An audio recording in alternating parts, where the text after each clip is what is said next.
Hip hop, a cultural movement born from the creativity and resilience of marginalized communities.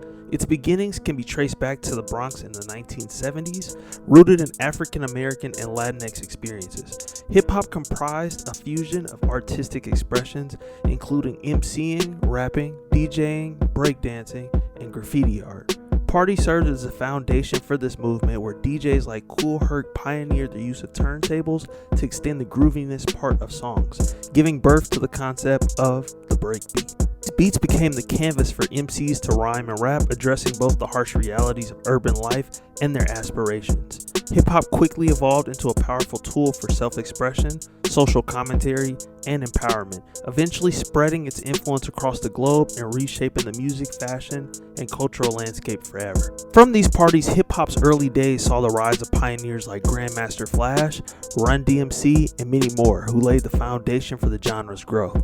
The 1980s marked the period of explosive creativity with the introduction of sampling technology and the birth of subgenres like gangster rap, pioneered by NWA, and the conscious rap of artists like Public Enemy. The 1990s brought hip-hop into the mainstream with artists like Tupac Shakur, the Notorious B.I.G., and what's considered the golden era of East Coast-West Coast rivalry in hip-hop. As the 2000s dawned, hip-hop diversified further with the rise of alternative and experimental artists like Outkast, as well as commercial successful artists such as Eminem and Jay-Z. The 2010s witnessed the emergence of trap music, characterized by artists like Future and Migos, as well as the global impact of artists like Drake, who blurred genre lines. Today, hip-hop stands as the dominant genre in the music industry, encompassing a wide spectrum of styles from mumble rap to social conscious lyricism, and continues to reflect the ever-changing landscape of technology, society, and creativity. As hip-hop has continued to evolve, it seems that being considered the realest rapper, or the rapper with the most bodies, being a crime rapper, being anybody that's considered a real street individual, has become the norm and what's expected of most rappers.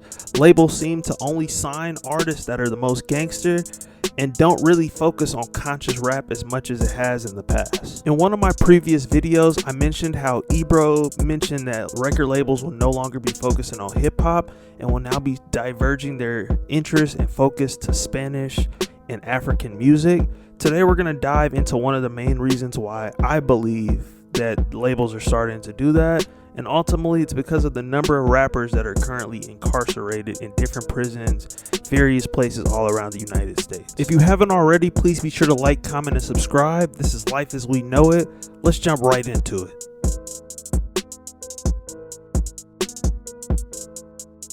Problem Child 5 is an Atlanta-based artist who signed a deal with Future and Duct Tape Entertainment a few years ago upon his release from prison. He's currently locked up for 5 bodies, including gun possession, street gang activity. The list can go on and on. Here's a picture of his charges. He's been shouted out by Young Thug. He's been shouted out by Future. And like I said, he signed to Future and Freeband Entertainment over at Epic Records. He's also been shouted out and mentioned in Playboi Carti's Stop Breathing song. A lot of people don't know about this diss, but Carti sent a major diss to his enemies and opposition in Atlanta. Not sure if he'll be tied up in a RICO or anything from this. I don't want to put that false information out there, but this is what he had to say about Problem Child. Free Lil Tip, free Migo Bliff, free all my guys, free Problem Child. I've been with Lil Demon and Lil Bino and R5, riding in a tank on 285. Now, according to another blogger on YouTube, Hip Hop Daily, Problem Child was locked up on a parole violation. I'll let him get into more details. He can explain it better than me. So check out this clip and then we'll talk more about it. Last year, Problem Child's career hit another speed bump when he got locked up on a parole violation. But the situation got even worse when the news broke that he's facing 5 murder charges. There's not much info about the cases, but one of the bodies he's allegedly responsible for is a dude named Chad Billingsley. Police claim back in 2019, Problem allegedly caught Billingsley at a gas station and started letting off shots with a rifle. According to police, Billingsley had a connection to whoever shot him, but it's not clear how it all went down. With 5 murder charges hanging over him, it's pretty unlikely that Problem Child will ever get out. And now there's a chance the whole homicide crew might get taken down too. A reporter from Atlanta named George Cheedy reposted a clip of Problem Child going live from the Fulton County Jail. He wrote, "This is Mikael Gunn, the rapper Problem Child 5, in Fulton County Jail. P5 is an East Atlanta gangster affiliated with DTE and Homicide. He's made music with Future. Gunn is accused of killing 5 people. And according to Chidi, the district attorney's office confirmed that Homicide is one of several street gangs on a road to a racketeering charge. Rap fans were shocked when Young Thug, Gunna, and the rest of the YSL crew were targeted in a RICO case earlier this year. And now, Cardi's homies could be next. Georgia ain't playing around with their RICO cases. Now, I'm not an expert, I'm not a lawyer, I'm not saying he did it or he didn't do it, but to have 5 bodies and a deal with Future is crazy. I'm not trying to continue to say this, but labels are definitely pushing for artists to be murderers and drug dealers and just everybody of the sort. I think this is a little bit ridiculous. I don't say he did it, nothing's been proven, but just the fact that you could potentially have a RICO, Cardi's mentioning you in songs, it's crazy. But let's keep going. Let's continue.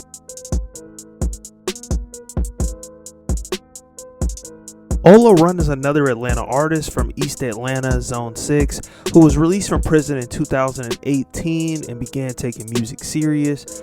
Upon him taking music more serious, he dropped a couple hot songs, Brazy Story, which is a remix to King Von's Crazy Story, and another track in 2019 that caught Gucci Mane's attention, Feel Like Guwap. They jumped on a remix. He tried to sign him, but Ola Run wasn't interested. He said he had to wait until the paperwork was right and didn't want to take a deal with him, which understandably, I think a lot of artists should take their time and not rush into deals. But he ended up signing a deal anyway, not with Gucci Mane, with Cinematic Records. He said the paperwork was right, it worked out better for him. And instead of following up with this with more hot music, instead he followed up with a beef with Atlanta's very own Big Bank DTE, who is the label president and owner of Duct Tape Entertainment, the label that I mentioned previously that signed Problem Child 5. In May of 2020, Ola Run was seen on video being caught by the police. It's a viral footage. It's pretty much him crying while being arrested. He was arrested for having a gun. I believe Ola Run is a felon as well, which felons cannot have guns. In the video, he pretty much says that Big Bank is a rat and he snitched on him while he's in handcuffs, and he's pretty much just trying to point the finger and not necessarily take accountability for having the gun on him. Let's take a look at that footage. Big Bank is the police too, man. Make sure you pull that man. Tell you folks Big Bank a rat, man. All these niggas intended on me, man. All y'all niggas some rats, man. Keep my name out your mouth, man. All y'all niggas some rats. All y'all niggas some police. Boy, they got Ola Run. They got Ola Run goddamn jammed up in handcuffs, boy. Man, they tripping, boy. Why they got Ola like that, though, man? They got Ola Run down bad, boy.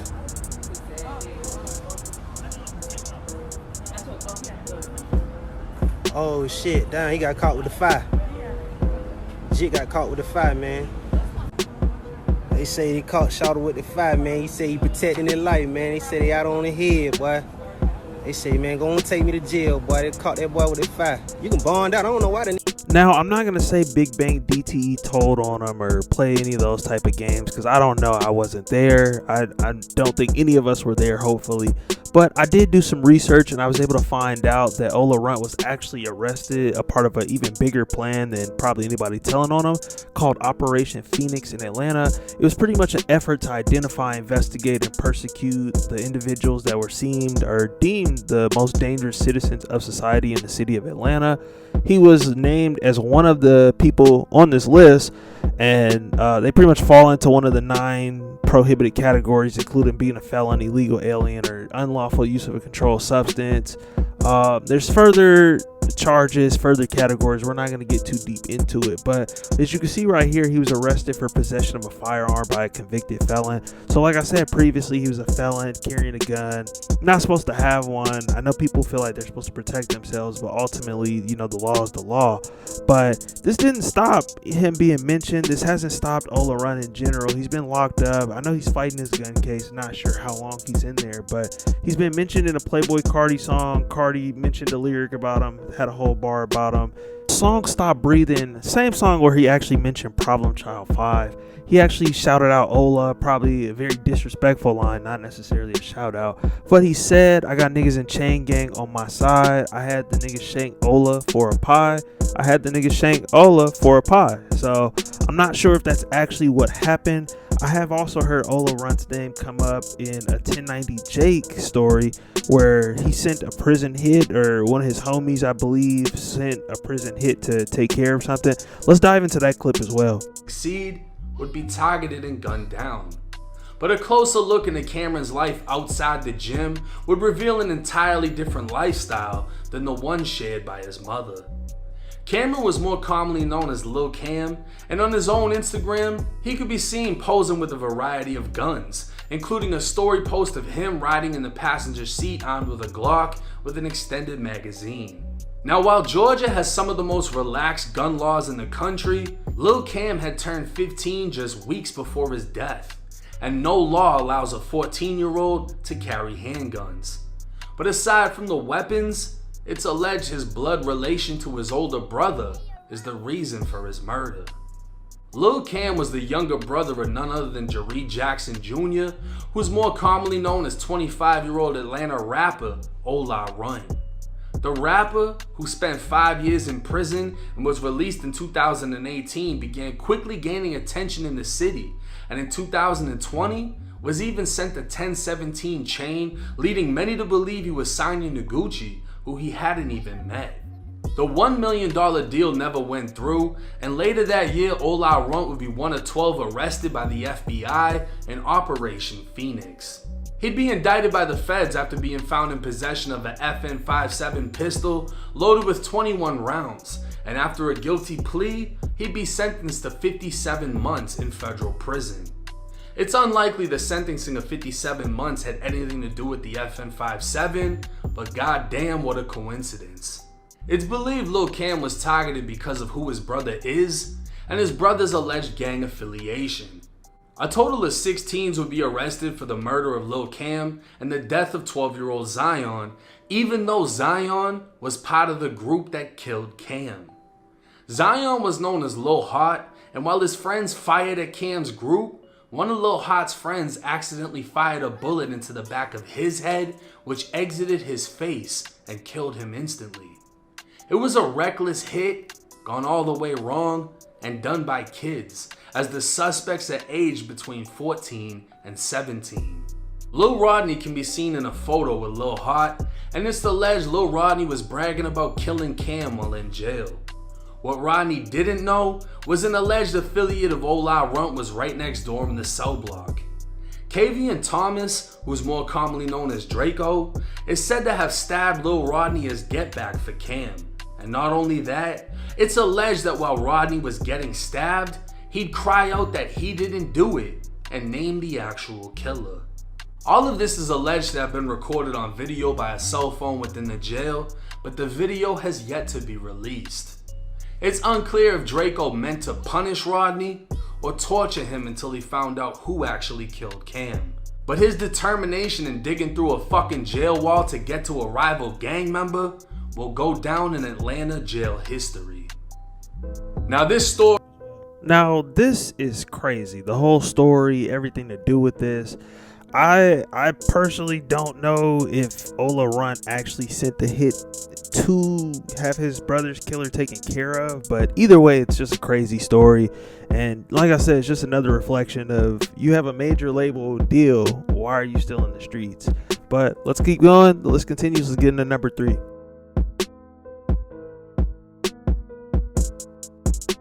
Next on our list is D-Thang. D-Thang is a Bronx drill rapper. He's allegedly the cousin of K-Flock, but he was indicted along with 33 other members of his gang on 65 counts of murder, animal cruelty, and more.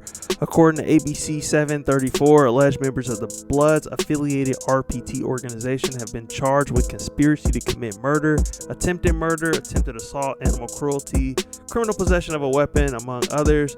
They tried to make them look menacing with the Squid Game picture. 7 of the defendants were hit with attempted murder and other charges for the incident in August 2020, in which they allegedly fired approximately 11 shots into a building, nearly missing target's head. 8 months later, members of the RPT organization and their allies allegedly committed a gang assault on members of the Crips at Rikers Island. They said that they also alleged that they engaged in gun violence, committing 6 shootings, one which rivals gangs were injured. I'm guessing the Crips situation.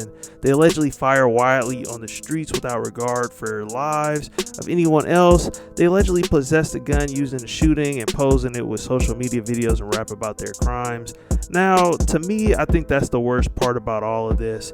You shouldn't rap about something that you're actively doing, or just anything for that matter. You know, if you're in the streets, be in the streets, stay off the internet. I understand people trying to go legit and do the right thing, but don't rap about what you're doing. But the indictment follows the racketeering influence and corrupt organization gang or bust Rico. I guess that's what they are hit with. Not just them, Thug, Gunna. Not Gunna anymore, but you know them. They're held without bond, and here's the list. I mean, you can see it. They have almost everyone incarcerated, probably a couple other people, on house arrest. But for the most part, everybody on this list is incarcerated, with the exception of a few. You can see right there, D-Thang incarcerated. I didn't realize he's only 20. The other sad piece about this, these are all relatively young guys. Look at all these people incarcerated. 17, 19, 20, 18, 19, 20, 24, 22. And then you got the old heads, the 34, the 28, the 32. It's just sad, man. Like, we got to do better. And like I said, the list goes on. So next, let's get into D-Thang's alleged cousin, Klock. Not sure if they're actually cousins, but let's jump right into it. So Klock is another Bronx drill rapper. He was arrested as well on RICO charges. I know there was a video circulating before of him shooting someone on camera. I never saw the video. I try not to indulge in that type of stuff, just to keep my mind right, and you know, just stay away from that type of stuff. You don't need to see that type of stuff on video. It's not anything that you should strive to see. It's not cool. We shouldn't glorify it, not even in music. But keeping focused on the story, him and his group were facing multiple violent crime charges, including attempted murder and assault with a dangerous weapon arising from 7 shootings committed in the Bronx between June 2020 and February 2022, according to the indictment. In all, Klock is facing charges of racketeering, murder and aid of racketeering, use of a firearm resulting in a death, attempted murder and assault with a dangerous weapon and aid of racketeering, use of a firearm, and attempted murder and assault with a dangerous weapon. His attorney released a statement. We're not surprised by the federal charges, that we've been fighting Kevin's state murder charge for over a year now. So that's the murder I was referring to. I guess that one is state, but these are actual federal charges, probably because they're acting as a gang or organization. I'm not sure what side he reps. I'm not too familiar with Klock and D-Thang. I don't listen to murder music that often, but not being biased for a possible death penalty charge is extraordinary. On video, it's crystal clear that Kevin was about to be shot after attempting to walk away from his attacker. Only then did Kevin use a weapon to defend himself and another from an armed, violent gang member who was about to pull out the loaded gun in his hand. So, I mean, here's the footage, I guess, right here. We can see a little bit of it. Hopefully it doesn't show too much. I'm sure it doesn't, because it's Instagram, but yeah, I don't know what happened. I don't want to know what happened. It says that whoever he shot and killed outside the barbershop, it was captured on surveillance footage. We see the guy leaving the barbershop right now. We see another guy leaving the barbershop right now, kind of just looking. And then I want to say that's almost all the footage we're seeing on the surveillance camera right here. Initial reports claim Klock confronted the victim while he was getting a haircut inside the barbershop. Hernandez was then said to have walked outside where the argument ensued with Klock, and Hernandez was shot. However, video of the incident shows Klock walking past the barbershop with what appears to be a young kid with him. Hernandez then exits the barbershop and appears to follow Klock before he is shot off camera. So that is the story. Now, I don't think Klock is going to get off on this at all. He might get some of the charges dropped, but I don't think New York has anything established for self-defense. And I know you're not permitted to just have a gun, especially unpermitted, or just anything of that sort in New York. So I don't think Klock is going to get off on this. I'm not sure how long he's going to get. I know the case is still ongoing, but just another sad story of another rapper. Even if he didn't shoot the guy, he probably was still going to get hit with the RICO charges for him and his gang. Probably from all the music, from all the dissing, missing just from everything. So just another sad story, and unfortunately the list is still going. We have a total of I think 36 people on this list, just a heads up. So if you want to pause it, if you want to take breaks, if you want to break it up in sections, I highly recommend it. But yeah, there's 36 rappers and we're not even done yet, so let's get into the next one.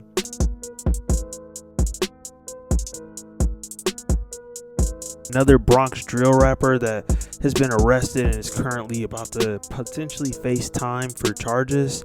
Jumping right into the article by Complex, Bronx rapper Nas EBK was arrested for second-degree murder weeks after he was arrested on charges of terroristic threats. Bronx rapper Nas EBK is once again in police custody, this time on a second-degree murder charge. So, just weeks after he was arrested on charges of terroristic threats, Bronx rapper Nas EBK is once again in police custody. Yep. He was arrested in connection with a fatal shooting in Times Square. He's accused of killing 22-year-old Idrisha Sibi. I hope I pronounced that correctly. If I didn't, I apologize. On February 9th, following an argument that took place at the corner of 44th Street and 8th Avenue in Times Square, the argument escalated when EBK allegedly shot Sibi, striking him on the right side of his chest. The Bronx native has since denied any wrongdoing, taking to Instagram to write, "I'm innocent. Only God can judge me. Be home soon. Free the guys." So, news arrives less than a month after Nas EBK was arrested. He was arrested by U.S. Marshals. I did see this. There was a prank video that went out where at the end of the video, he pretty much started to threaten the people that he was trying to prank. It was, I guess, supposed to be funny. I didn't find it too funny. It wasn't anything entertaining. I don't know why people do prank videos, especially when they know they're possibly putting their lives in danger. I guess he wasn't scared, and let's just jump right into the clip of it. I ain't gonna lie, 20,000 likes, you know what I'm saying? In less than 24 hours, We just gonna go crazy. But not POP. No. It's by accident. Like I'm a very handy person. Like, I like your hat. You know how to dance? You know how to dance? Yes. Oh yeah, Yes. That's good, right? Yes. Yeah. Dance. Hold on. Yes. Hold on, move. Yes. Oh, Yes. shit. Yes. Yes. Oh. Yo. Don't do that, buddy. Yo, wait, why did you hit me? Hey, Poppy. You hit me. Hey, Poppy. I didn't hit you. I just shot on your hat. Oh. Whoa. Wait. Oh, yo, you gotta chase him. Oh. All right. Well, he said go outside, yo. Yo, give me. Oh. Wait. Oh. Yo, relax, dude. Oh, relax. Oh. I'm on that. Look, I got 30 people outside. There's this guy that's trying to chase me. I need your help. You know what happened? You know what happens if you don't got $1? What happened? He's a demon with the knock. You know what the knock is? You gonna kill someone over $1? Wait. How you know the lingo? Where you from? From New York. We from around here, man. Yo, look, somebody that's chasing me right now. I need you to boom him. Oh, knife? Just a video, bro. It was just a video. I'll violate Yo, you. it was just a I don't video. care about what you doing, bro. Yo, it was just. Once my mother, I would give Yo, relax. right. Yo, look, it's a video. Yo, it's a video. Yo, nah, just show. Yo, it's a video. It's a video. Look, it's a video. Oh. Get close to niggas that knife, bro. I'm not scared of that knife, bro. Yo, bro. Yo, back up with that knife, bro. Yo, back up. Back up. Back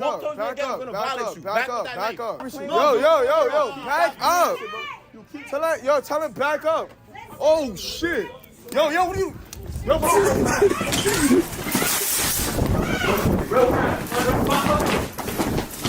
Oh, he's the one.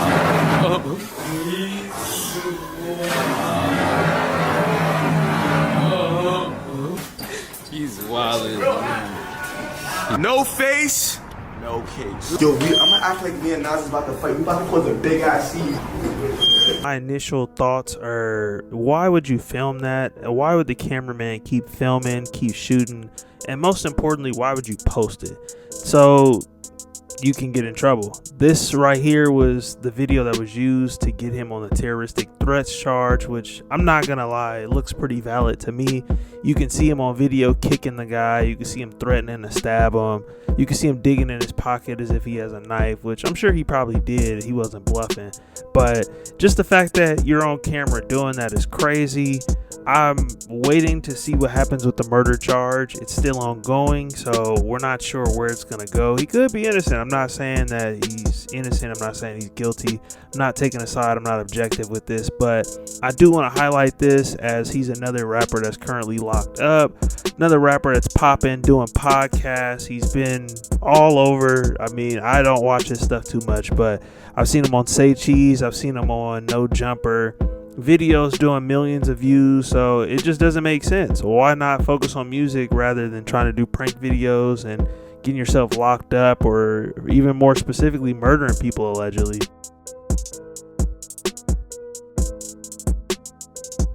Right into the next name on our list is a pair of Brooklyn rappers, Brooklyn drill rappers specifically, Chef G and Sleepy Hollow. It says the rising Brooklyn rappers are alleged to be Crips responsible for numerous Brooklyn shootings since March 2019. Picture of them right there.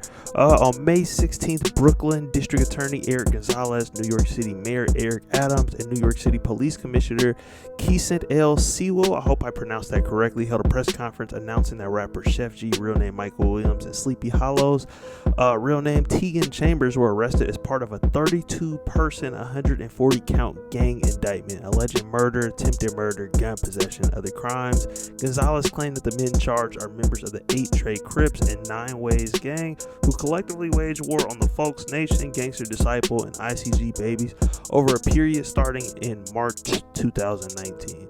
Now, it says the indictment attributes 12 shootings to the gang, including the fatal October 2020 shooting.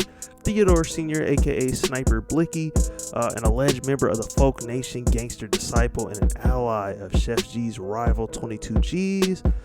During the press conference, Gonzalez said what we allege and what we learned during the course of the investigation is that Chef G used a lot of the money he earned to help facilitate further gang activity, encouraging gang members to participate in violent crimes. Chef G is an RCA artist and founder of Winter Circle label and crew, where Tegan and rapper Ellie Frost are signed. He was regarded as a pioneer of the Brooklyn drill scene, best known for his No Suburban, We Get Money, Wait On Me singles, which have amassed hundreds of millions of streams on DSPs and YouTube. Investigators allege that Williams rewarded people who carried out shootings for him with jewelry, appearances in videos, and money. Now, jumping just right into it, that's absolutely crazy. You have a major record label deal with RCA and still doing drive-bys and having your ops hit and paying for people to get hit is pretty crazy.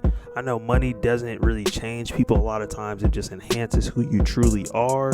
But for Chef G and Sleepy Hollow, this is crazy. I don't understand why so many rappers are locked up, but we're not here to highlight so much that. We're just here to discuss what the charges are and essentially highlight all the rappers that are currently involved. It also says that Williams is accused of ordering and coordinating and bankrolling Brooklyn shootings, allegedly being a getaway driver for an April 16, 2021 Flatbush shooting. Surveillance footage allegedly captured Williams driving defendant Olivia Martinez, Tony Darden, and Kendrick Ostry in a Trackhawk registered in his name. Now that's crazy. Why are you doing crime with a car with your name, especially shooting, and you're such a notable rapper? It's stupid. But the 3 men got out of Williams' car and shot at a rival, instead hitting a 53-year-old man and a 43-year-old woman who were on the scene. The video captured the men running from the shooting back into Williams' car. The next day, Darden allegedly shared a news report about the shooting in a group chat with Williams and others. So this is absolutely crazy. Not only are you pulling off from a scene in your actual Trackhawk, your car that you're paying for, probably on the money that you made from selling records, but now you're also in a group chat showing the news stories, and the police have all of this evidence. So we'll see what happens with Sleepy Hollow and Chef G. Let's keep going.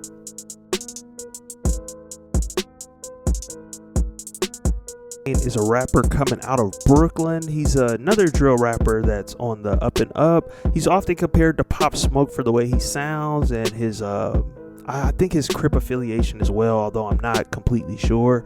I'm not too up on what gangs everyone is a part of, especially in New York. I know there's a lot going on in New York, but Dusty Locane is currently in jail serving time for a gun charge. He pleaded guilty to 2 charges of criminal possession of a weapon. The charges are connected to 2 offenses from 2019 and 2020. According to Billboard, Locane announced he would turn himself in for his sentence, a minimum of 1 year and a max of 3 on November 30th. I'm assuming that's probably 2020. He's been fighting these cases for damn near 4 years. Lil Kane wrote on Instagram, "Now I gotta go handle up, take care of this short bit, and I'm gonna be back 9-5 times stronger." So I'm not sure if the 9-5 times is his gang or any of that, but he's essentially in jail serving time, and it sounds like he's been fighting the case for a while. I wasn't able to find any updates to see if there was specific sentencing or had the case gone to trial quite yet. But I mean, a minimum of 1, a max of 3. It sounds like he'll be home soon, but still another rapper that has been on the up and up that's now sitting in jail. But let's keep going.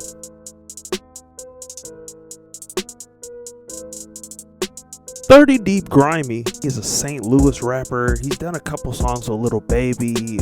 He's been on the up and up for a while, but he was also sentenced, not recently, I guess you could say earlier this year, so that is pretty recent, as of February 1st, 2023, according to Riverfront Times, which I believe is a St. Louis magazine newspaper.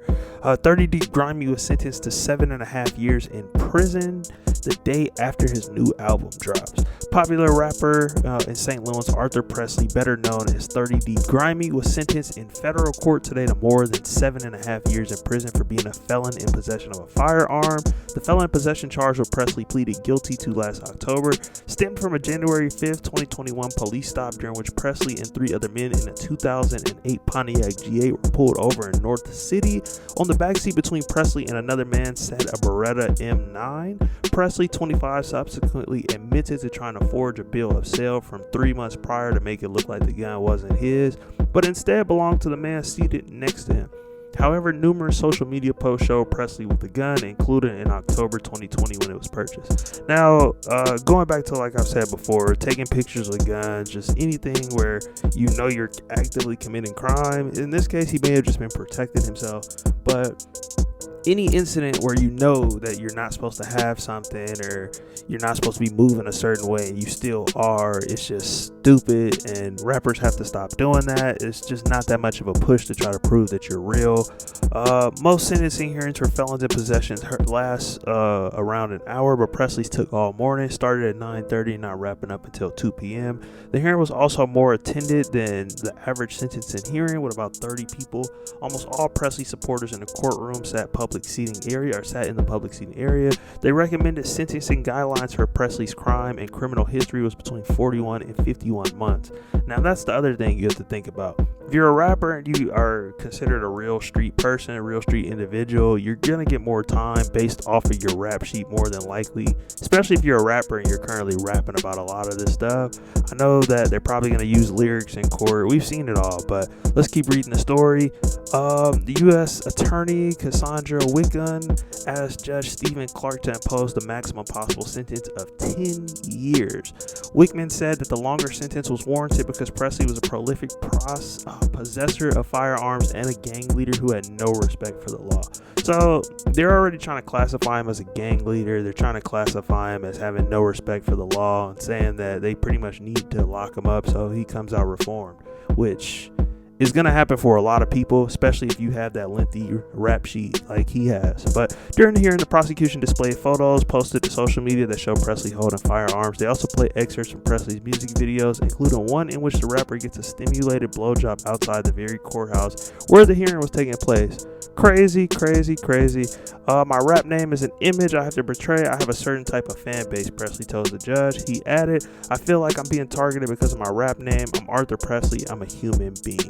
Now, I'll stop reading it there, but just in general, this is crazy. But a lot of times, this is what happens when rappers go into the courtroom. They're going to use everything they can against you because it's all public, and there's not necessarily laws in place federally in all 50 states to stop the use of rap lyrics in crimes or in cases, especially when you're rapping about active cases or things that could potentially be going on. But hopefully 30 Deep Grimy is doing well. I did like his music. I was a fan. And yeah, I mean, hopefully he's keeping his head held high and that time goes by fast. 7.5 years is a very long time to be locked away, especially when you had a promising rap career. He was independent. He was on the up and up out of St. Louis. But, you know, hopefully things go well for him when he comes out. But let's keep going. Next on the list.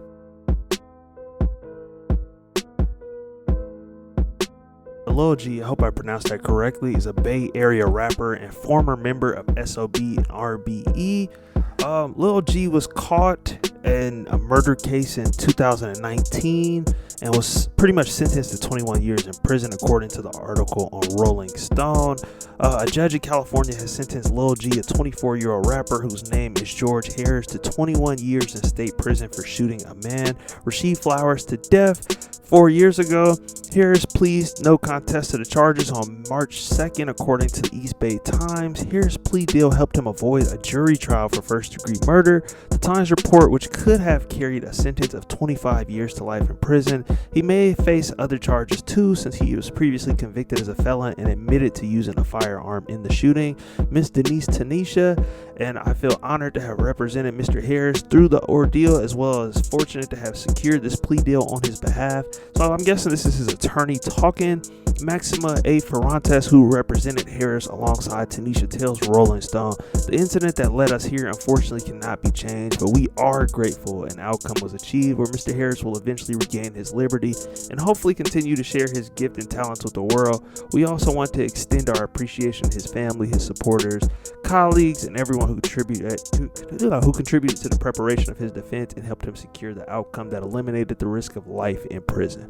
Now, I think that that's a win for him, but 21 years is a long time to sit down for anybody, even if you only do 12 or even if you do 20 or 15, whatever it is. That's a long time. That's over a decade to just be locked up in somebody's precinct, behind somebody's cage, just over probably something petty, probably over a girl, probably over money, over something small when you were part of literally one of the biggest groups in the world.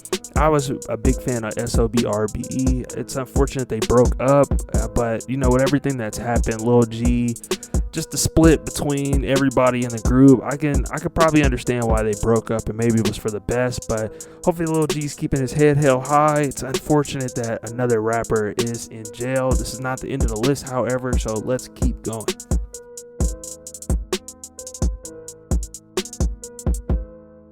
Is another rapper. He's also an actor. You guys probably know him from Superfly. I know that was like the big role that he played in, but I've known him since I want to say like 2014, 2015 for his music on SoundCloud. He's a really dope rapper. I would promote it, but not anymore considering what his charges are. I don't stand with rapists. I don't stand with child molesters. We don't play those type of games. But jumping right into the story by XXL, KR was sentenced to 50 years in prison for multiple rapes. Now, this was really crazy to me. I used to watch him on Instagram a lot and paid attention to how he would have different girls in his background and all that, but I never thought too much of it. I thought everything was consensual. However, based off of the XXL cover in the court case, the Los Angeles County District Attorney Office has confirmed to XXL that Kaylin Williams has been sentenced to 50 years in prison. Kaylin Williams, previously known by the rapper name KR, has reportedly been sentenced to spend the next 5 decades behind bars for raping multiple women and teenage girls. Completely unacceptable. I'm gonna go ahead and say it. I agree with the sentencing. The disgraced rapper actor appeared in court on Monday where a judge ordered him to be sentenced to 50 years in prison, reports the Los Angeles Times. The ruling comes 6 months after the entertainer was convicted by a jury of sexual assaulting 4 women and 3 teenage girls. KR was found guilty of 3 counts of forcible rape, 2 counts of statutory rape, and 2 counts of rape by intoxication. Disgusting. He was acquitted of 3 other rape charges. KR, who had a role in the 2018 Superfly remake, was originally arrested on September 11, 2018 following multiple rape allegations. He was released and arrested again on September 26, 2018. He was arraigned that October and charged with 9 counts of sexual assault. In each of the cases, aspiring models were contacted by Walker via social media. Going back to what I was saying with the Instagram, with the premises of being hired to work professionally, the Los Angeles Police Department said in a statement that at the time KR's arraignment in 2018, while alone, each of the victims reported that Walker sexually assaulted them. Following his trial and conviction in April, KR's attorney Andrew Filler told XXL his client is innocent and they plan to appeal the ruling. Mr. Walker admittedly maintains his complete innocence. The statement read, he did not receive a fair trial as the jury did not hear many material issues and facts due to them being excluded improperly by the court. There were 25 charges originally and 17 including dismissals and not guilties are gone. 3 of the main women were found not guilty. This case will be overturned on appeal. So his lawyers pretty much maintaining his innocence. He's saying that he didn't do it. He had nothing to do with this. The women are lying. So ultimately, we just have to see what happens with the appeal. Based off of the first jury trial, KR is guilty and will serve to 50 years in prison over 5 decades, which, like I just said, is crazy. No one should be behind a bar. No one should be in a cage for 50 years. It's just not humane. But when you do things that are inhumane, that is unfortunately the reward you get. So we'll keep going. Another rapper in jail. Let's keep it going.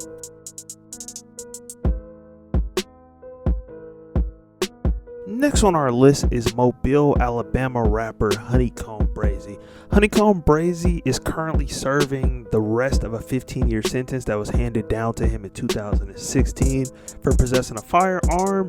He was ordered to go back by prosecutors after they found numerous videos with guns and drugs, and he was previously serving 18 months on his 15 sentence before he was released in November of 2020.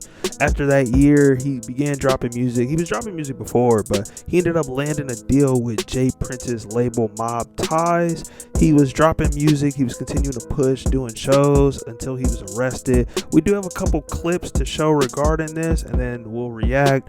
I have a clip right now showing when he was arrested, actually, and followed behind that with a news story which talks about his current arrest and what he's currently sitting down for. So let's jump into it, and then we'll react afterwards.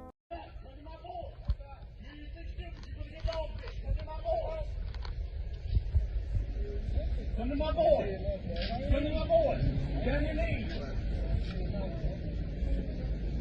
Charges against Mobile rapper Honeycomb Brazy. You might remember his grandparents were murdered back in February. No one's been arrested for that crime. WKRG News 5's Nicolette Schleisman sat down with Public Safety Director Lawrence Batiste to talk about his lengthy rap sheet. She's live here to tell us about this latest arrest. Well, Devin, Peter, police say that the rapper, whose real name is Nashawn Jones, could face even more charges.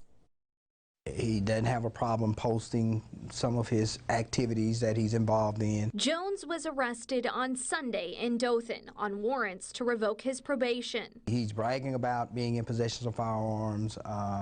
He is basically, traveling maybe outside of the boundaries of what his probation will allow him to do, maybe not checking in with his probation officer in the manner which he should be doing. He was arrested back in 2016 for gun charges. As part of his probation, he cannot be around drugs, guns, certain people, and habits. Court documents detail the violations, including his connection to a shooting. Video of that incident was posted to social media. This reportedly happened 5 days after Jones was released from prison. Court documents also detail another video posted to YouTube which appears to show Jones holding at least one gun in February of this year. His actions and his behavior, the things that occur when he's present, oftentimes associate indiscriminate shooting either at him or him shooting at other people indiscriminately, places our community at risk. You may remember in February, his grandparents were found dead after a house fire in the Happy Hills neighborhood. Police say his grandfather had been shot multiple times. No word on how his grandmother was killed. Brazy admitted his grandparents got, quote, caught up in his mess,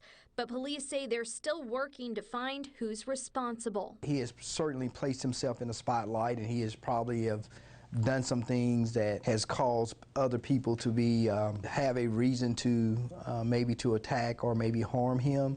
But by the same token, what he has posted has no direct correlation at this time to the case involving his grandparents. And Mobile police say that he has been the subject of investigations in several different cities across the Southeast, including Mobile, Atlanta, Houston, and Birmingham. They ask anyone with information on anything he may have been involved in to contact local law enforcement. Reporting live in the studio, Nicolette Schleisman, WKRG News 5. I want to send my condolences out to Honeycomb Brazy and his family regarding his grandparents. It's really sad. I did hear about that story when it initially happened, and I thought it was crazy. I know everybody was talking talking about it. But it was just really sad overall because, you know, it's really sad when your issue with somebody escalates to your parents or your grandparents or kids or just any of that sort for people that don't have anything to do with what you're going through. They're just related to you. So I want to send my condolences to them.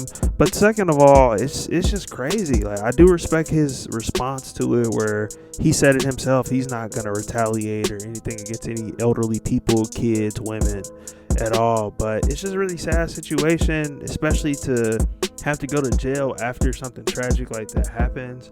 I think the moral of this story ultimately is just to stay out the streets and just, you know, everybody has to stay in their lane. Some people need to go the white collar route. Some people need to go the blue collar route. Some people, unfortunately, are going to choose the streets, but we should try to steer clear of it and just stay away from it, because this is the type of stuff that comes with death and destruction. And it's a very tragic thing to see, and it's unfortunate. But he's one of the other rappers on our list. I think I've named about 11 now. I still have more to go. Jumping into the next rapper on our list is Muap. Muap is a Chicago rapper. He's associated with Lil Durk. He's associated with King Von and being a part of O Block. He's mentioned on plenty of lyrics. Is known for being in the cut and being the one to usually shoot things up. He was also in the video the night that King Von passed away. I'm not going to post that footage, but there is footage of him there the night that King Von passed. But jumping right into the court documents by the U.S. Attorney's Office, the Northern District of Illinois, it says superseding indictment charges additional defendant with federal racketeering offenses and murder of Chicago rapper. Now, if you don't know, they're being charged for killing FBG Duck. It says the federal superseding indictment unsealed today charges a 6 alleged member or associate of the O Block street gang with participating in criminal organization that murdered a Chicago rapper and violently protected the street gang in its territories on the south side of Chicago. The original indictment alleges that the O Block gang publicly claimed responsibility for acts of violence in Chicago and used social media and music to increase their criminal enterprise. The O Block gang allegedly engaged in numerous acts of violence, including the murder of Carlton Weekly, Chicago rapper also known as FBG Duck, on August 4th, 2020. Now, when they say that they furthered it with music, I'm guessing they're probably referencing songs like Shoulda Ducked, where it's pretty clear that Durk and them claim responsibility for it, which I still don't understand why, especially considering that the feds are really hot. They're investigating a lot of rappers right now, so it never made sense to me.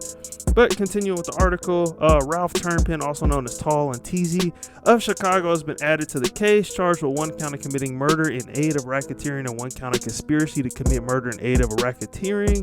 Turpin's initial appearance occurred today before Magistrate Judge Sunil R. Harjani. I hope I pronounced that correctly.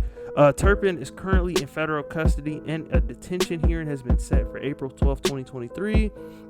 And then it goes on, charging an original indictment in October 2021 for committing murder in aid of racketeering and conspiracy to commit murder in aid of racketeering of Chicago residents Charles Lingens, also known as C Murder, 30, Kenneth Robertson, also known as Kenny or Kenny Mac, 28, Todd Carlson, Offer, also known as Lowe's, 30, Christopher Thomas, also known as C Thang, 22, and Marcus Smart, also known as Muap, 22. The indictment also charges the original defendants with the federal firearm violations and assaults in aid of racketeering. The indictment was announced by Morris Pascal, acting U.S. Attorney for the Northern District of Chicago. I'm not going to read the rest, but long story short, they pretty much got hit with an indictment, a RICO. They took down the entire gang. I know there was rumors and it was alleged that King Von placed a $100,000 hit on FBG Duck for his murder to take place. Now, I'm not going to make jokes. I'm not going to make light about it, but to kill someone for $100,000, I'm not saying that's not a lot of money to receive at once, but it's not necessarily life-changing money to spend the rest of your life in prison behind. But yeah, I just wanted to highlight this one as well, and we'll keep going down the list.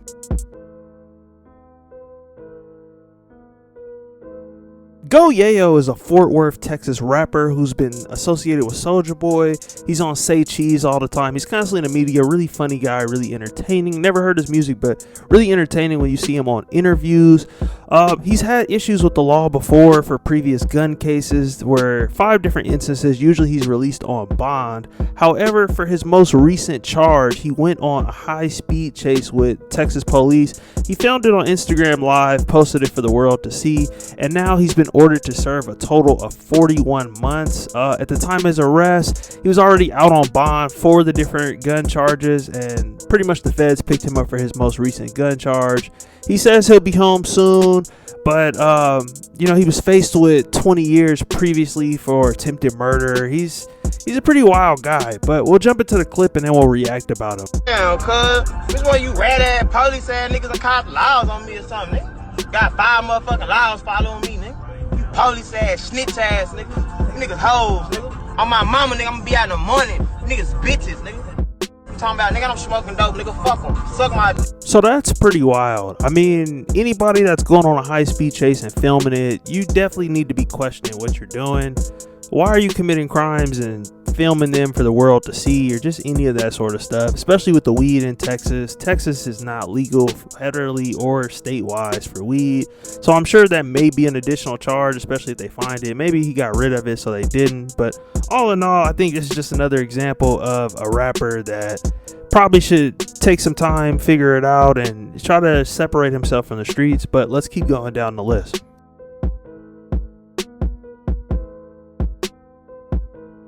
Bango Freddy is an Arkansas artist that is signed to QC. He's done songs with Lil Baby. I've seen him in videos with 42 Doug, James Harden. He's definitely in the inner circle of QC, one of the artists that they project to be up next. He's best known for his series Trap to Rap, which includes Trap to Rap 1 and Trap to Rap 2.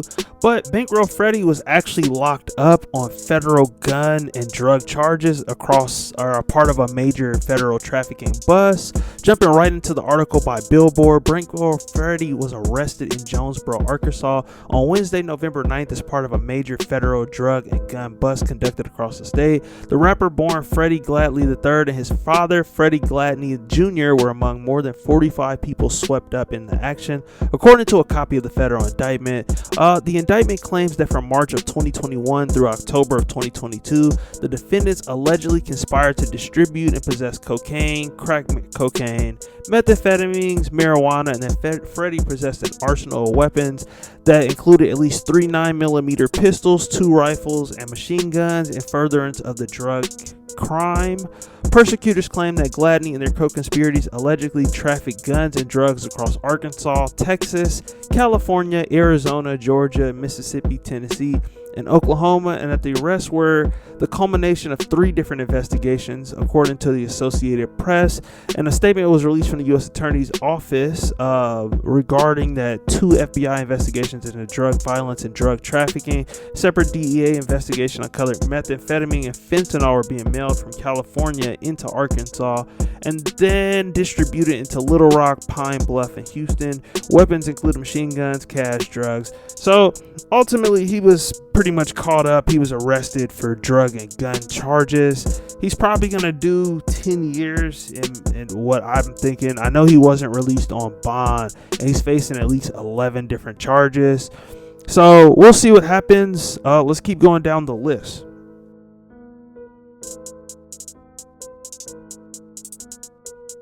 Rio G is a Flint, Michigan artist who began to rise in about 2020 during the pandemic.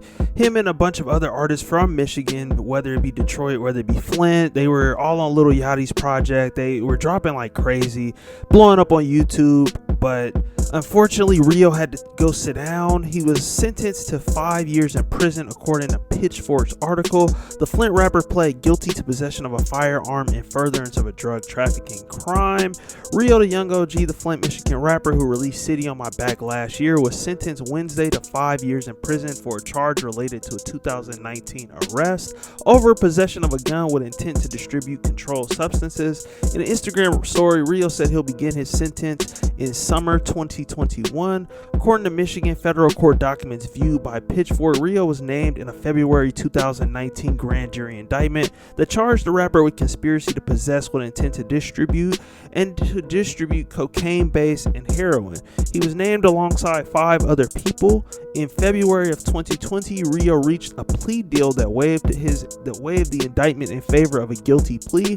Ultimately, he pled guilty to possession of a firearm and furtherance of a drug trafficking crime and agreed to a 60-month sentence. The federal sentencing took place yesterday. This is an old article, so it didn't take place yesterday. A sentencing memorandum filed January 1st notes Rio's minimal criminal history, 2 marijuana offenses, his strong employment record. He worked full-time at Chrysler for over 3 years, and his lucrative music career. It's not certain that Rio's participation in this offense was easier or more lucrative than working for Chrysler, and whether the decision to enter into the conspiracy was driven by his familiar relationship with one of the co-defendants, a desire to attain more street credibility for his nascent music career, or some other reason, but it has had a negative effect on his community and on Rio himself. U.S. Attorney Matthew Schlitner wrote, please excuse me if I butchered that name. In an interview last month, Rio said he was hoping for probation or an early release because his record has been clean while he's been out on bond for the past 2 years. He wrote about the sentence in an Instagram story post today. Not today, this is an older story, probably from 2019, 2020. I'm doing 5 years for some shit I didn't know I was going on, but I take full responsibility because I know what comes with this street shit, he wrote. Thank you, God, for putting me through this situation because it really opened up my eyes and showed me how to deal with people. So ultimately, Rio was sentenced to 5 years. It seems like it was a federal charge, so he's probably going to have to serve the bulk of that time.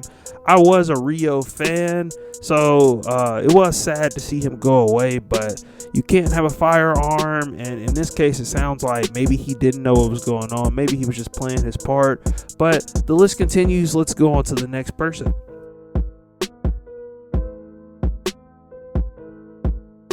Hood Rich Pablo Wan is an Atlanta artist who signed to 1017 Records. He's collaborated with Gunna, Gucci, the list goes on, but he was arrested and sentenced to 15 years after reaching a plea deal in his RICO case. Hood Rich Pablo Wan is associated with the Hood Rich gang, and he was pretty much sentenced to 15 years for his alleged role in violating the Racketeering Influence and Corrupt Organization Act as part of the Rolling 20s Neighborhood Bloods.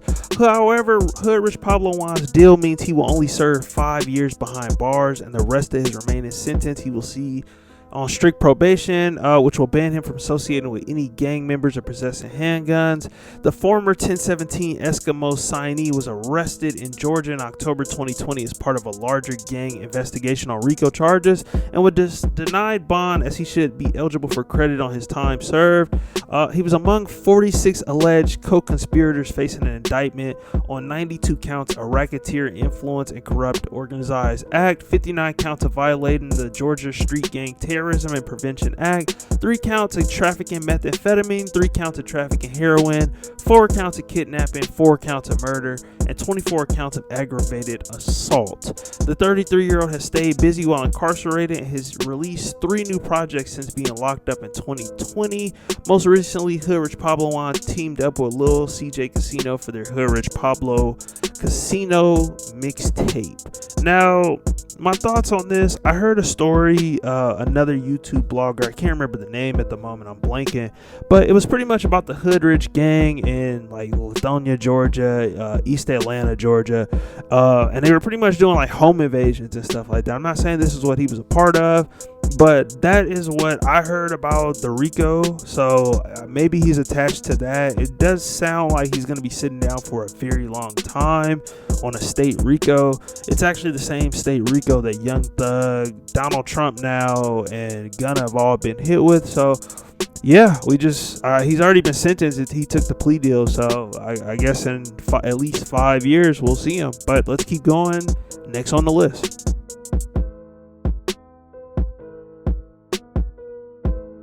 Main Music is a Baton Rouge rapper. He's part of a group, Main and Tech. They've been around for a while, signed with all type of people, been in the industry. I want to say they're now independent. They've had to be in the industry over 10 years. However, Main Music was sentenced to 7 years in prison for possessing a firearm illegally. Jumping right into it on the U.S. Attorney's page for the Middle District of Louisiana, Baton Rouge rapper was sentenced to federal prison for illegally possessing a firearm. This was written December 4th, 2019. U.S. Attorney Brandon J. Freeman announced that the U.S. District Judge John W. DeGravis, hope I pronounced that correctly, I probably didn't, sentenced DeMarcus Davis, age 26, of Baton Rouge, Louisiana, to 75 months in federal prison following his conviction of possession of a firearm by a convicted felon. The court further sentenced Davis to 3 years of supervised release following his term of imprisonment and ordered that the firearm involved be forfeited. According to admissions made as part of the guilty plea on August 18, 2018, the Livingston's Parish Sheriff's Office was conducting a sobriety check on Highway 42. Davis' vehicle was swerving as it entered the screening line, almost striking a metal guardrail, and Davis was seen reaching towards the floorboard under entering the screening line. Davis' speech was rambling, his hands were shaking, and his travel plans did not make sense. Detectives observed a pineapple Fanta soft drink in the console that appeared to contain a controlled substance, probably referring to lean. Davis did not have a driver's license and admitted to being on probation for possession of codeine syrup. What did I say? Lean. After Davis provided verbal consent to search the vehicle, deputies noticed a plastic panel on the driver's side, lower middle console that appeared to be broken or loose. Upon removing the plastic piece, a loaded F9 model 5.7 millimeter handgun was located. Prior to possessing the firearm, Davis was convicted in East Baton Rouge Parish in March of 2017 of possession of codeine. In November 2014 of simple robbery. U.S. Attorney Freeman stated the conviction and sentence is the result of keen law enforcement and prosecution to ensure our district is free from convicted felons who illegally possess firearms. I want to thank our prosecutor, blah, blah, blah. So, long story short, he was pretty much caught with a firearm. He's been arrested multiple times, and because of his criminal record, they handed him 7 years. So, it's unfortunate, but let's keep going down the list.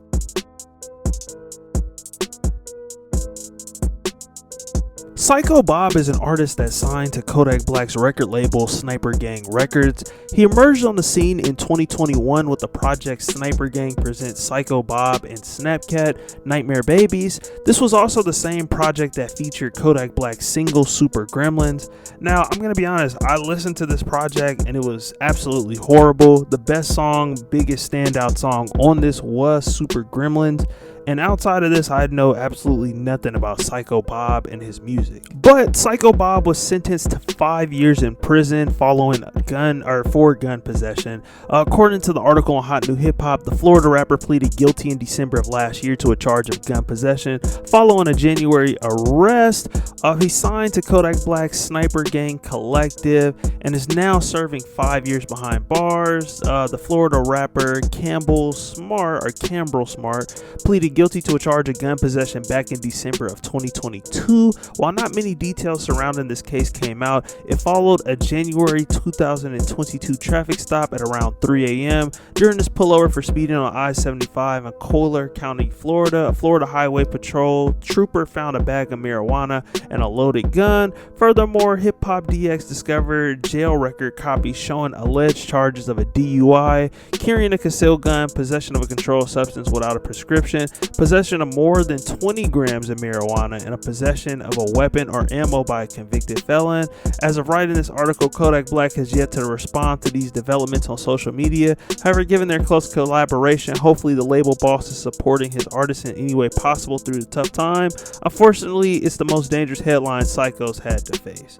So this is probably the only headline I've ever seen Psycho Bob on, the only thing I've ever really heard him for. I don't really know too much about him, like I previously said, other than he signed to Kodak Black. And I still haven't heard Kodak Black as of today mention anything about Psycho Bob and his current standing. I'm guessing probably because Kodak has his own legal issues that he's currently facing. So, we're wishing the best for both of them, and we'll see what happens. Let's go on to the next rapper.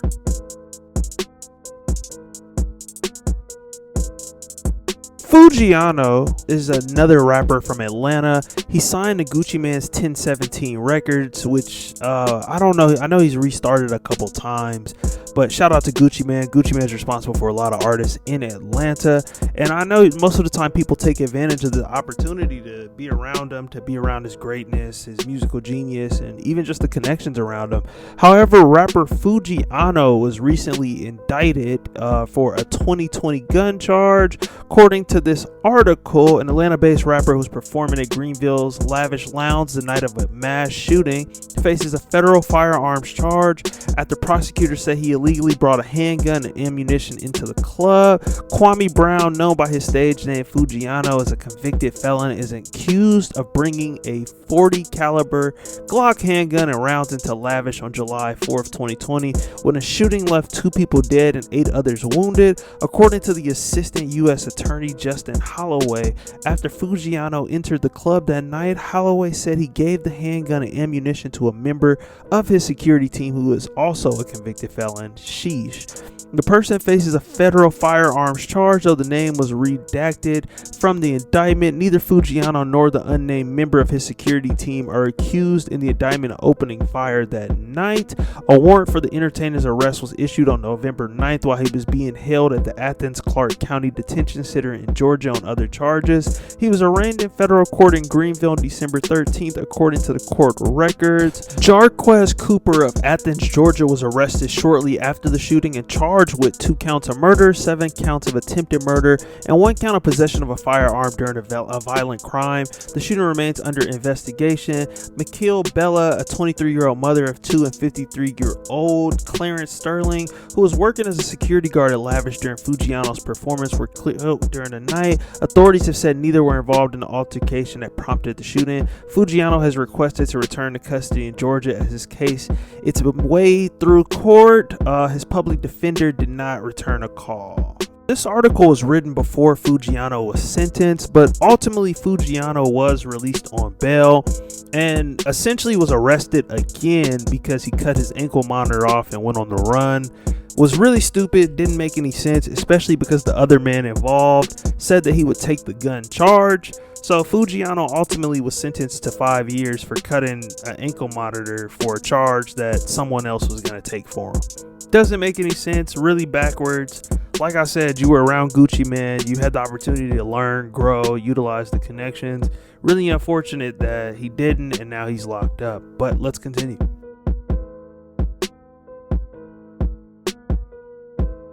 Glock 9 is an Orlando, Florida rapper who is signed to, which really surprised me, Cash Money and Republic Records. He has been in the music scene since about 2017, 2018. He's made a bunch of songs. I know my favorite and my most memorable song of Glock 9 is 223s with him and YNW Melly. But he was sentenced to 7.5 years. According to the Hip Hop DX article, the Cash Money rapper Glock 9 sentenced in federal firearms case. Cash Money Records rapper Jaquavia Smith, better known as Glock 9, has reportedly been sentenced in his federal firearms case. According to the Click Orlando, the known Orlando area gang member was sentenced to more than 7 years in prison after pleading guilty to 3 weapons charges. Smith was arrested in 2020 for possessing a gun as a convicted felon and was denied bond after a judge deemed him a danger to society. Smith was ultimately indicted on multiple federal firearms charges in February and pleaded guilty to 3 counts. 5 months later, possession of unregistered firearms, using another person's identity, and committing a crime while pre-trial release. Court documents show Smith will serve 87 months in a federal prison, 3 years of supervised release, and drug treatment. He will also have to pay $10,416 in restitution.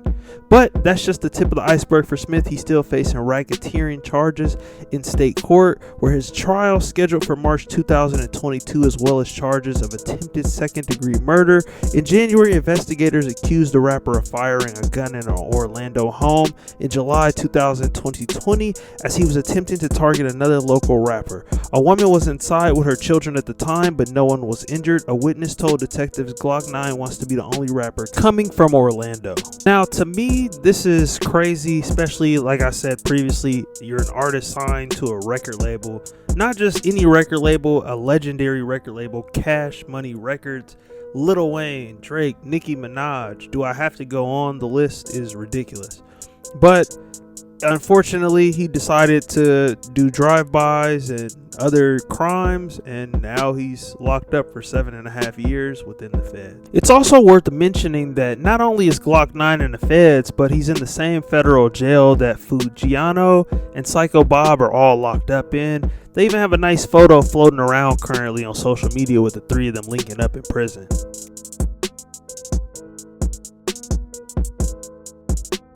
OMB Bloodbath is a rising Houston, Texas star that has recently been convicted for an alleged gang murder related to a RICO charge down in Texas. Jumping right into the article by Double XL, OMB Bloodbath's trial date has been set for the alleged gang murder.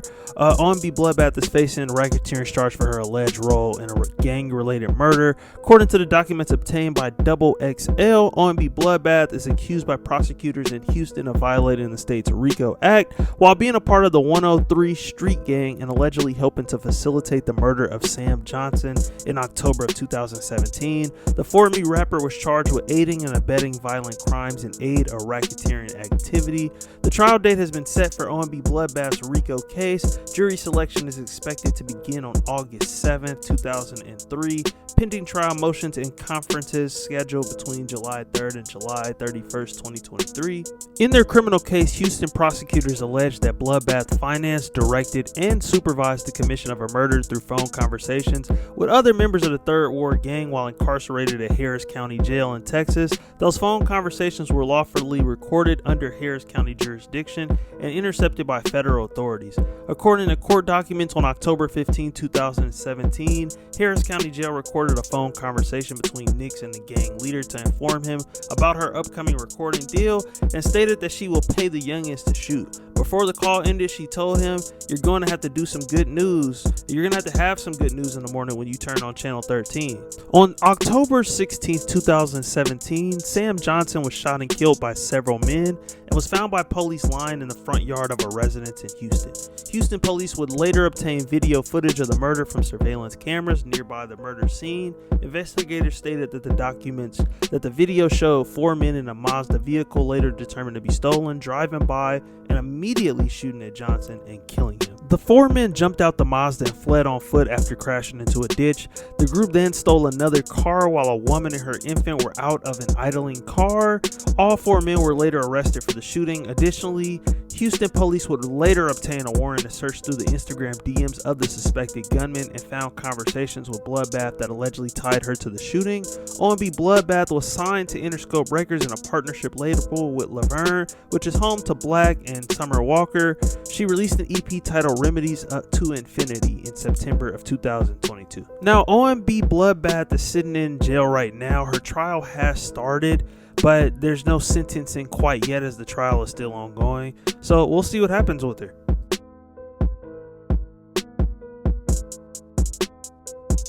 A-Rab is a Philadelphia rapper who's also a co-founder and member of the label and group OBH, Original Block Hustlers, with his fellow member Dark Low. He's also been shouted out by Drake, Meek Mill, and Gilly the Kid, even though he doesn't have any charting songs or anything like that. On YouTube, he's best regarded as being the self-snitching king. You can literally go on YouTube and just type in A-Rab snitching compilations and find videos of this man telling on himself. Let's check one out. Man, come see us, man. I swear to God, you come down this block, your shit gonna get filled up with so much fucking smoke. Nobody gonna make it off the fucking block. You come down this block, is nobody gonna make it off this fucking block, man. I promise you, you won't make it off this motherfucking block, man. Anyway. On everything I love, you come up on us, man, you're not gonna make it. Niggas gonna blow your shit clean off, man. This is my little big brother right here. He got shot in the head twice. Killed the nigga in the same night. This nigga gang. This nigga count probably bigger than my drink, man. I'm cute on your yard. And I'm a little nigga. This nigga count something serious, man. I already took 13 shots, nigga. And I don't know what it's for. You know why? Cause I kidnapped niggas, I robbed niggas, I killed niggas, I got a lot of shit I did. You know, like a shoot and run, like that's a very serious situation. Like I'm assuming you know who the person is. Actually, that sounds very personal. Actually, I never really found out who shot me because, well, I've been into a lot of shit. So I keep it all real. I robbed a couple niggas, took some bricks from some people recently, right? Well, actually, I was selling somebody some crack, and I was serving somebody some crack. I mean, I'm gonna get it. I'm the type of dude, I can't be broke. You see, I got this whole building, I'll fix this shit up from what? I don't make no money off rap. I extort people. I extort motherfuckers too. It's one of my hustles. Got shot a lot of times behind it, but they pay my own houses and shit. It's called Badlands. I was coming out there. There was somebody at the corner wanting to buy an ounce of crack off me. So I'm coming out the crib, ready to serve my ounce of crack. But they coming from my side. Like they drive my side, say, meet me on this block. You know what I'm saying? So I come out the curb, I see the boy Dutch like, yo, Abby shooting the DVD going, man. I seen Dark, whoa, like this nigga shooting the DVD, this nigga got a beard. Nigga looking like a gangster ass nigga, like the fuck type shit is this? So long story short, they had to put the camera out. I'm like, yo, I gotta bust a trap. Like, what's going on? You know what I'm saying? I was always selling drugs and shooting motherfuckers, man, the whole time. That's why I went to jail. You see, it's about 20 savages out there. I run all of them. They listen to what the fuck I say. They killed me. Some of them shot motherfuckers yesterday. No, Brace Bronx go back years. And listen, y'all know who he is. This is my little brother, Skinny Me. The notorious Skinny Me. That boy about 130 pounds of horror. I know this for a fact, man. And guess what? This is what I like about Skinny Me. This is what I like about Skinny Me music, man. It's just raw. And it's like reality rap. The mafia. Skinny Me will go through a situation, and guess what? It's gonna be in the song. He's gonna make a song about it the same day. So I know that's why I feel it so much. I know it. A reckless anthem. When he said I killed the nigga and I did that, I seen him do it. When he said somebody try to drop on me and I wrestled him out for the gun, and I seen him do it. I know he did it for a fact. Also, I had a job. I done shot niggas and everything. I'm still going to work. Everybody can shoot. Nobody likes getting shot. So while they shoot, you stand there and look at them. You give it back. You see that fucking fear in the eyes. It gets out of here. Then you go to their block. Go to their block again tomorrow. In the morning. Then in the afternoon. Then at nighttime. Then you get phone calls. Hey, I quit. I don't want no more. Y'all niggas with you. Alright, don't ever come around here again. We ain't got no pics, man. Most likely me, I beat like, I don't give a fuck if a nigga kid 1 or 40. I don't give a fuck about a nigga mom, pop. We come to daycares. That's the art of war, man. You hear me? I don't care about none of it. We ain't got no pics over this joint, man. I don't want to hit a nigga where it hurt. It's one thing about me. Call it on. I'm gonna hit you where it hurt. I promise you, man. Put that on my mom's soul. History lesson. I went to war with the most dangerous people in my neighborhood. I went to their block, and we came to their block, and there was 6 of us. We was gonna murder everybody on the corner, right? I didn't know one of my friends was on the corner, and we fired on the corner. And guess who's on the corner? One of my friends was on the corner. I fired on. Turn the camera that way. No Brace Bronx was on that corner. Facts. What happened, No Brace Bronx? Man, them niggas let that shit fly.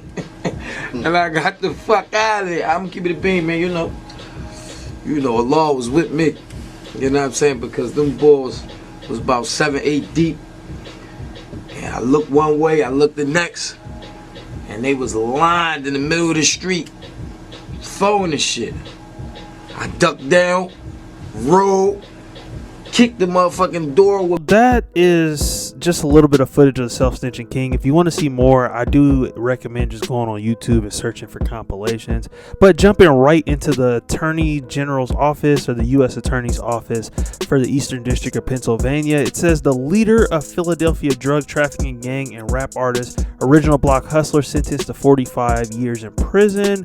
Acting U.S. Attorney Jennifer Williams announced that Abdul West, 38, which is pretty much ARF, a Brookhaven, PA, was sentenced to 45 years in prison, 10 years of supervised release, in order to pay $5,000 fines by U.S. District Judge Michael M. Baleson for his role of the leader of the Original Block Hustlers, or OBH, a violent group trafficking organization that doubled as a group of aspiring rap artists in Philadelphia.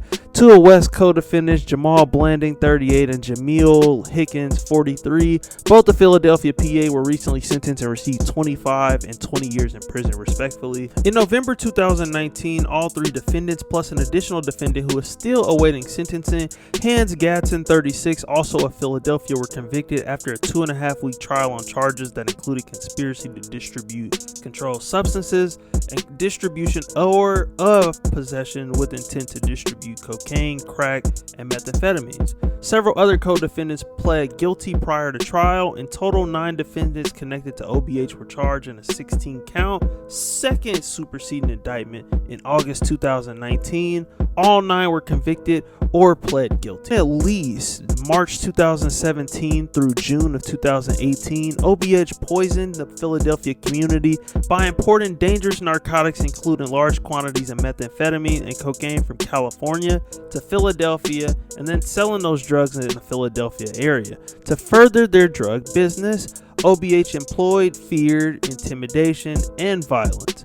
West was the driving force behind the violence character of OBH and routinely posted rap videos and other messages on social media in which he communicated threats of violence and which demonstrated his power and authority within the organization. According to court documents, West ordered a member of the organization to murder a former member of the group identified as RJ because West believed RJ was involved with West's enemy and playing both sides of the fence. RJ was ultimately shot multiple times and died. In 2017 of September, officers and detectives from the Philadelphia Police Department executed a search warrant of 3234 North Sydenham Street. Pretty sure I butchered that, but which was a property used by members of OBH to sell drugs and store drugs. During the execution of the search warrant, numerous drugs were seized, including approximately 62 grams of cocaine base, 229 grams of heroin, and 48 grams of methamphetamine mixture. The officers also seized $8,101 from the residence. In May of 2018, FBI agents executed a search warrant on an apartment on Columbus Boulevard, another property used by OBH to sell drugs. During the execution of the search warrant, the FBI and seized 10 kilograms of cocaine, nearly 6 pounds of pure methamphetamine, and $20,000 in cash. Now, I could keep reading this on and on.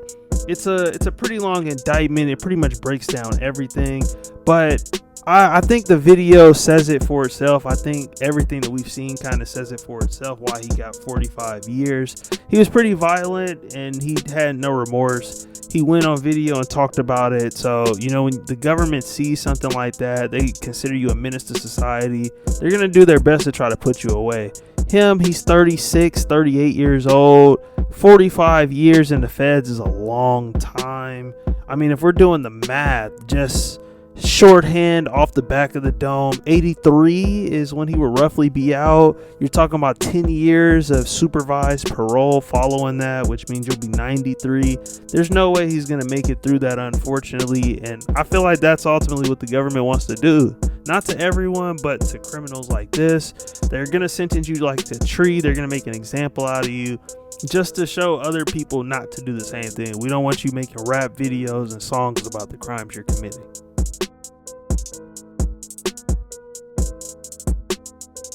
Rollo is an Atlanta rapper who was signed to Gucci Mane's 1017 label, as well as his own Famerica Records. I hope I pronounced that correctly.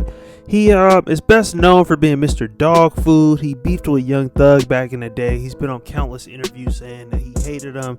He used to shoot at him every time he saw him.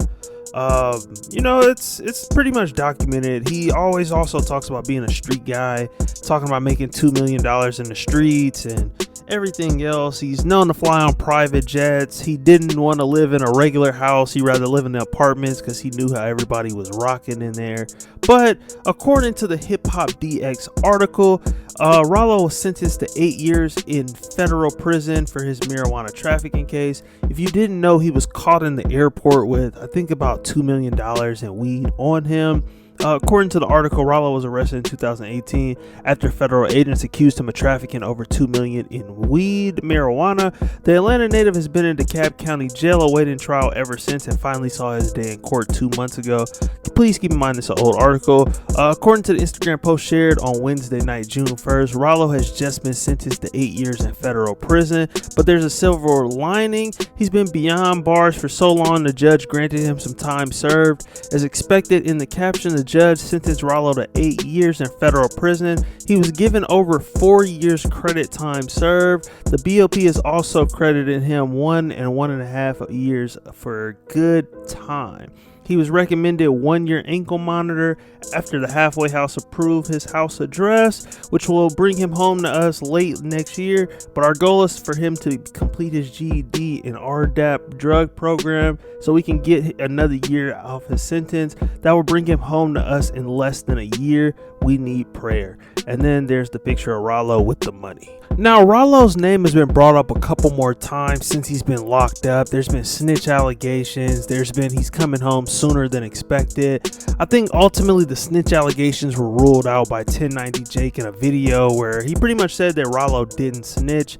But Rollo probably won't be home for another couple years. Probably not until approximately, I say 2026, but I could be wrong. But ultimately it's another story about a rapper that, had the opportunity to make it out. Another artist by Gucci Mane. I think this is maybe the third artist on this list that is by Gucci Mane. So I'm not quite sure what that means, but rather than taking the opportunity, he was still in the streets. So it's just quite unfortunate.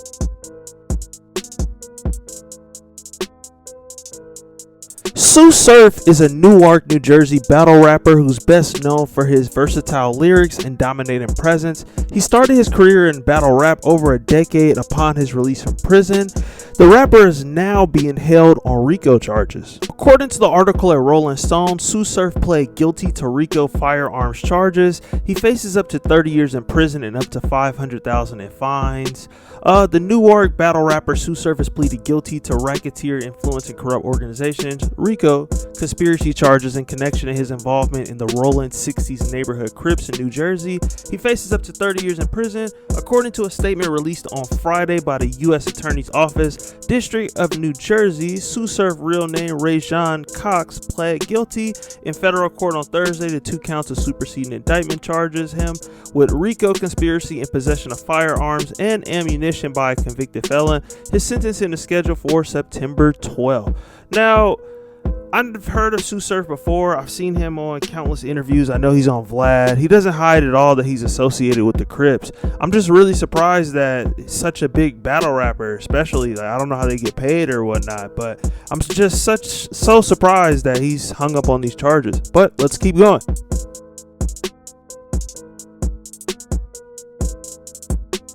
42 Dugg is a rapper from Detroit, Michigan, who's currently signed to Yo Gotti's CMG and Lil Baby's Four Pockets Full. He's best known for his collaborations with Lil Baby, Future, and many more. Now, 42 Dugg's case is very interesting. He was supposed to turn himself in initially for a gun charge and was only supposed to serve out 6 months. He never turned himself in and now has been sentenced to 1 year for failure to report to jail. According to the article by Double XL, 42 Dugg, born Dion Hayes, was given a 1 year prison sentence on April 26 for failure to surrender for service of sentence. This comes after the Detroit rapper pled guilty back in February of 2023 for evading his sentence. Additionally, 42 Dugg has to also serve 3 years of supervised release after his prison bid, as well as pay $20,000 in fines and not use illegal drugs. The case stems from 42 Dugg's arrest in November of 2020. It's a federal gun probe. The 29-year-old rapper was convicted of being a felon in possession of a firearm and sentenced to 6 months in a West Virginia prison camp. Doug was supposed to begin his sentence on April 12, 2022, but failed to show up. Federal agents arrested him on May of 2022 after he landed in Detroit on a private plane for failure to surrender. Now, I'm not sure why 42 Doug didn't turn himself in, especially if he would only have to serve out 6 months in a camp. I personally would have probably just got it out the way. 6 months was going to go by real fast. He could have came home, continued to do his music, go on tour, make up that money. He was going to have to be under supervised release, so he would pretty much be on probation for 3 years and have to probably drop piss and do different things. But I feel like for a rapper like 42 Doug, it's something that you should do in order to continue your career and your trajectory. I know jail can make some rappers hotter when they come out. I don't know how this will affect his career, if it'll ultimately build him up or slow him down, but we'll see what happens. Let's keep going.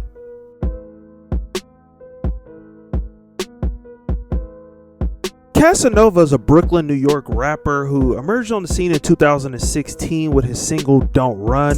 He signed to Roc Nation. He's also been in a couple beefs, the biggest being with 6ix9ine when I remember he shot up Barclays, and it was like a big story on the news, but he was never arrested for any of it, but it did come up during the 6ix9ine trial. But that's not what got Casanova 15 years in prison. Casanova was actually sentenced to 188 months in federal prison for gang-related racketeering charges and narcotics. According to the U.S. Attorney's Office for the District of New York, Casanova was sentenced to 188 months in prison for racketeering and narcotic offenses arising out of his leadership role in the untouchable Gorilla Stone Nation Bloods. As part of the racketeering conspiracy, Senior participated in a shooting in Florida on July 5th, 2020, and a robbery in New York City on August 5th, 2018, and conspired to traffic over 100 kilograms of marijuana. According to the indictment, public court findings and statements made in court, since at least 2004, the Gorilla Stone has been brutally violent street gang with a national presence that founded by Senior's co-defendant Dwight Reed, aka Dick Wolf.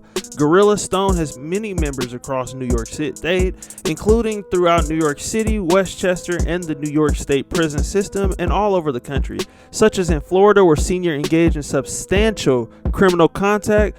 Gorilla Stone is comprised of various sets or caves. Gorilla Stone is a highly organized and efficient street gang with an organizational commitment to violence that strictly enforces its internal laws. Now, they're saying that Casanova played a big part in this. They're saying he was a part of multiple murders, multiple shootings.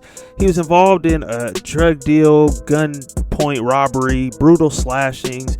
He participated and he associated with the gang. He was pretty much a high-ranking and powerful member of the gang, and while incarcerated for over a decade, has remained an active member ever since, and including upon his release in 2013. They're pretty much saying Casanova's a menace. I know they tried to say that, or it's not even alleged, he pled guilty to it now, but he's been a member and associated, and there was tons of stuff. There's including evidence in, Instagram DMs, all on different social medias and stuff like that. So Casanova is pretty much going to serve out 15 years. It's in the feds, unfortunately, so it'll probably be the entire time. So I'm not sure what'll be of his rap career when he comes out, but another rapper in jail. But let's keep going.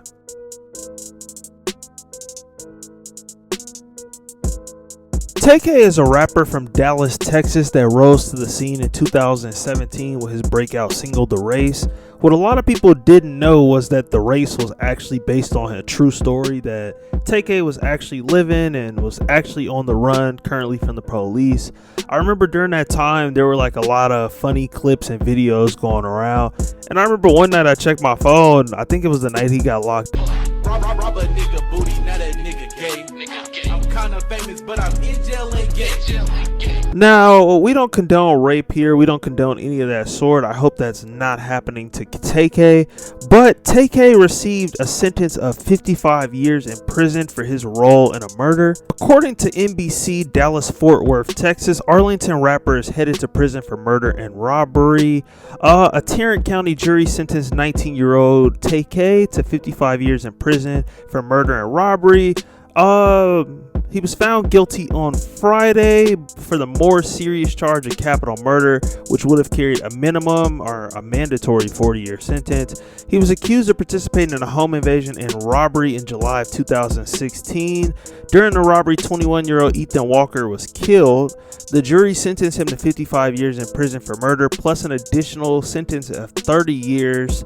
13 years and 13 years on the robbery charge, since there were 3 victims. Because he was a juvenile when the offenses were committed, he was allowed to serve those sentences concurrently. The jury began deliberating Thursday after an emotional testimony from the victim's mother. The defense attorney didn't call a single witness. Closing arguments were Thursday afternoon, and the jury was handed the case at about 3 p.m.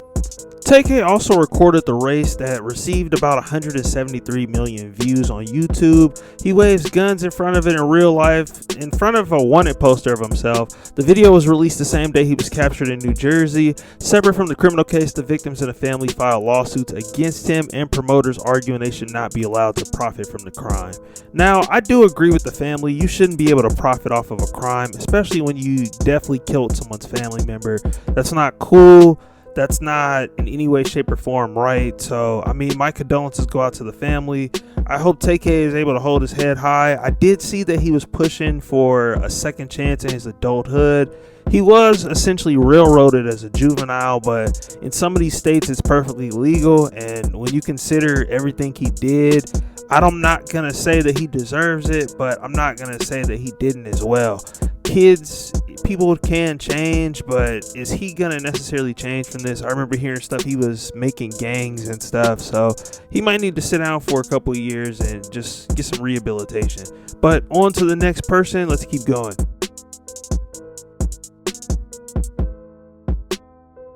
Now, YNW Melly is a Florida rapper who is currently on trial for a double murder. He has a bunch of songs: Murder on My Mind, 223s. We keep going on and on. He has a mixed personality that he plays with, where he says one is Melly, one is Melvin. I'm not sure if he actually has any form of mental illness or anything of that sort, but he does say it a lot. He does try to mention it in his music, make it known.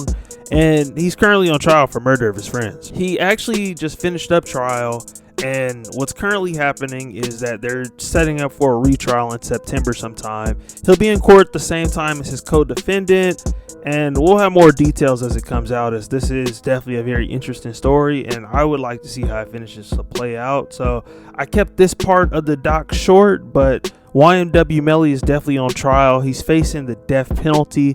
He lost his previous trial, and it was pretty much thrown out as a mistrial because someone swayed the jury, one of the jurors, and pretty much deliberated. She threw it off, and it was documented. They put it everywhere, but we'll get more in details about this one later. Let's get on to the next person.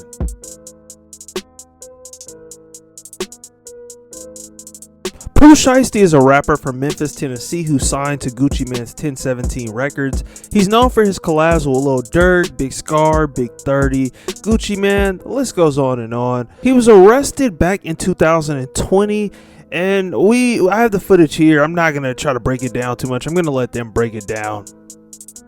Now, in just one station, surveillance cameras showing a new view of a violent shootout in a parking lot of a South Florida apartment building. The barrage of bullets sending 2 people to the hospital, and it lands a rapper in jail. 7 Sheldon Fox with the exclusive.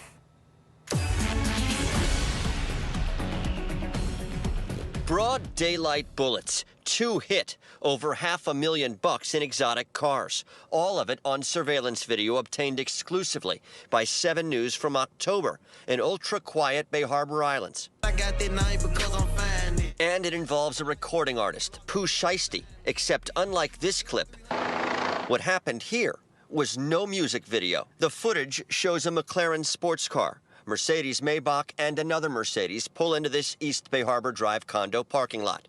Men from the vehicles eventually get out and meet, and then this. The man in the white shirt has a pistol. The man in the black sweatshirt has a longer gun, and at about the same time, they begin firing before retreating back to the Maybach. The fancy getaway cars speed off, and one of 2 victims then hobbles to the car. Skyforce 836. The victims ended up at Aventura Hospital with injuries. But back to the scene for a moment. Police say the famous rapper was in that McLaren. If I shoot my gun 300 shots. Police and prosecutors say Pooh Shiesty was part of the group that ended up in this parking lot that October afternoon where the shots flew, and it happened right across the street from the police department and town hall here in Bay Harbor Islands, and days before an arrest. The town of Bay Harbor Islands says you're wanted for aggravated battery with a deadly weapon. He's also charged with armed robbery. Bay Harbor Police names one other for aggravated battery in their affidavit, saying the two left the state in a private jet. Police also using these Instagram photos, showing Shiesty with an assault-style rifle and cash as part of their case. Now that's just one of his cases. He also has another case for firing a firearm in a club, which is crazy. He was sentenced to a total of 63 months, 5 years in prison. And I mean, pretty much that's the end of the story. We just got to wait and see until he's out. But I mean, the story of Pooh Shiesty is crazy. I thought he was going to be around for a while. I thought he was going to continue to drop hits, but unfortunately he has to take a seat. But let's continue.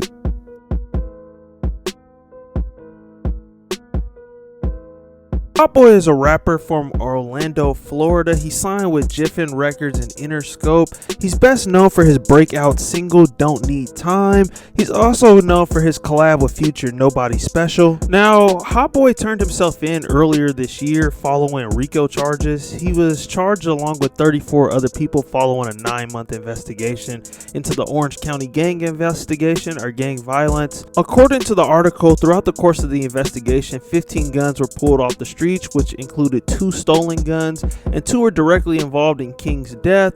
King was a teenager that was killed, and investigators believe that the shooting was done by Anthony Barnes and Jarquarius Simpson. Jarquarius Simpson is also known as Klock 9, which he's included in this RICO. He and 34 other people, along with Hot Boy, are facing 32 racketeering charges. The case has 34 defendants. Yeah, I mean, that's essentially it. It was a multi-agency takedown to end gang violence in Central Florida. Now, what surprises me is that Klock 9 and Hot Boy are on the same case.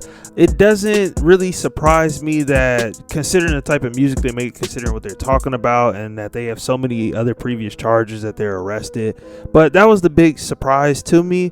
I hope they're both doing well and they can come out rehabilitated and focus on music, because I did like their music, like I said.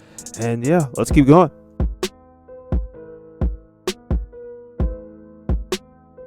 Now, this one was a big surprise to me. You know, growing up, my dad used to play Mystical a lot. I don't really know too much about him in terms of his music, but I do know a couple songs by him. Not just a couple songs, but they're pretty big songs. I think they're pretty well-known songs. But focusing on the case, not the music, Mystical was actually indicted for first-degree rape. Was booked into the Ascension Parish Jail after deputies responded to a call about a sexual assault case. 51-year-old Michael Tyler, also known as Mystical, was arrested on multiple charges, including first-degree rape and domestic abuse battery. Detectives interviewed a victim at a hospital who sustained injuries. The investigation led to Tyler being identified as a suspect.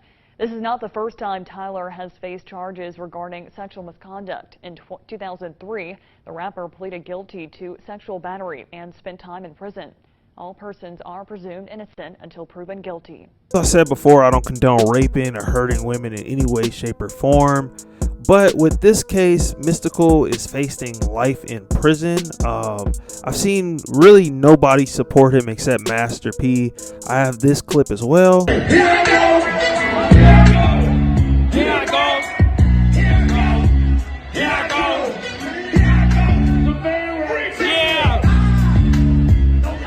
Now, I don't know if he did it or if he didn't do it. Maybe Master P has more insight into it. But ultimately, if he did it, he does need to take the time to sit down behind bars and be rehabilitated. But ultimately, it's just another sad story of another rapper, especially a legendary rapper that probably could be on tour, probably could get women without having to force himself on them. Not saying like that's any justification or if that's to sway if he's innocent, guilty. I have no opinion on that. But, you know, it's just sad overall. Like, you should be free and doing concerts, but let's move on to the next person.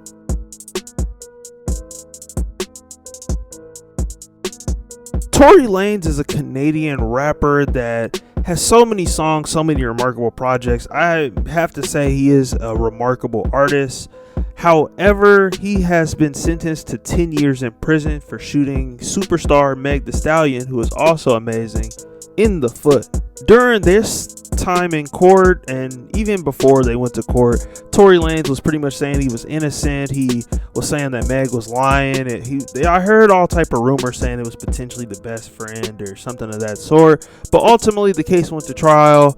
Meg testified against Tory, and Tory was found guilty of the crimes. Since then, he has been in police custody. He's been handed down a 10-year sentence, and essentially he's just waiting to serve it out. I did see he got some credit for time served, so he won't have to do the whole 10. I'm sure it'll be, something shorter, but ultimately it's not right to shoot women, hurt women in any way, shape, or form. So I can't stand with Tory with that, and it's just another sad story of an artist that's currently locked up when he should be free.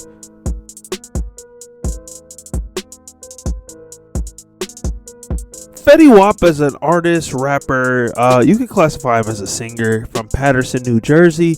He rose to prominence in 2015 when he dropped his hit song Trap Queen. The song went crazy. He followed up with multiple hits, My Way, 679, the list goes on and on. But Fetty Wap was indicted and sentenced to 6 years in federal prison for drug trafficking conspiracy, according to the Eastern District Attorney's Office for New York.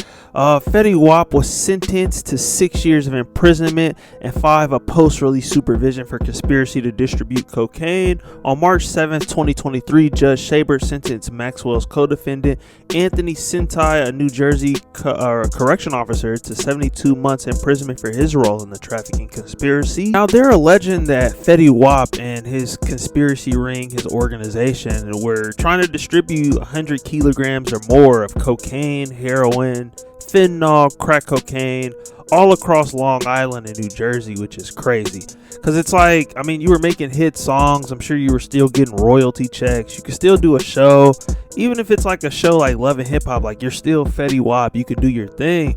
So it's like, what made you just, I'm going back to trapping. Like, I'm on my Trap Queen vibe. So I don't know. It's a little disturbing. It's a hard, thing to try to comprehend. But from the charts to the prison cells, unfortunately, and we just have to keep going down the list.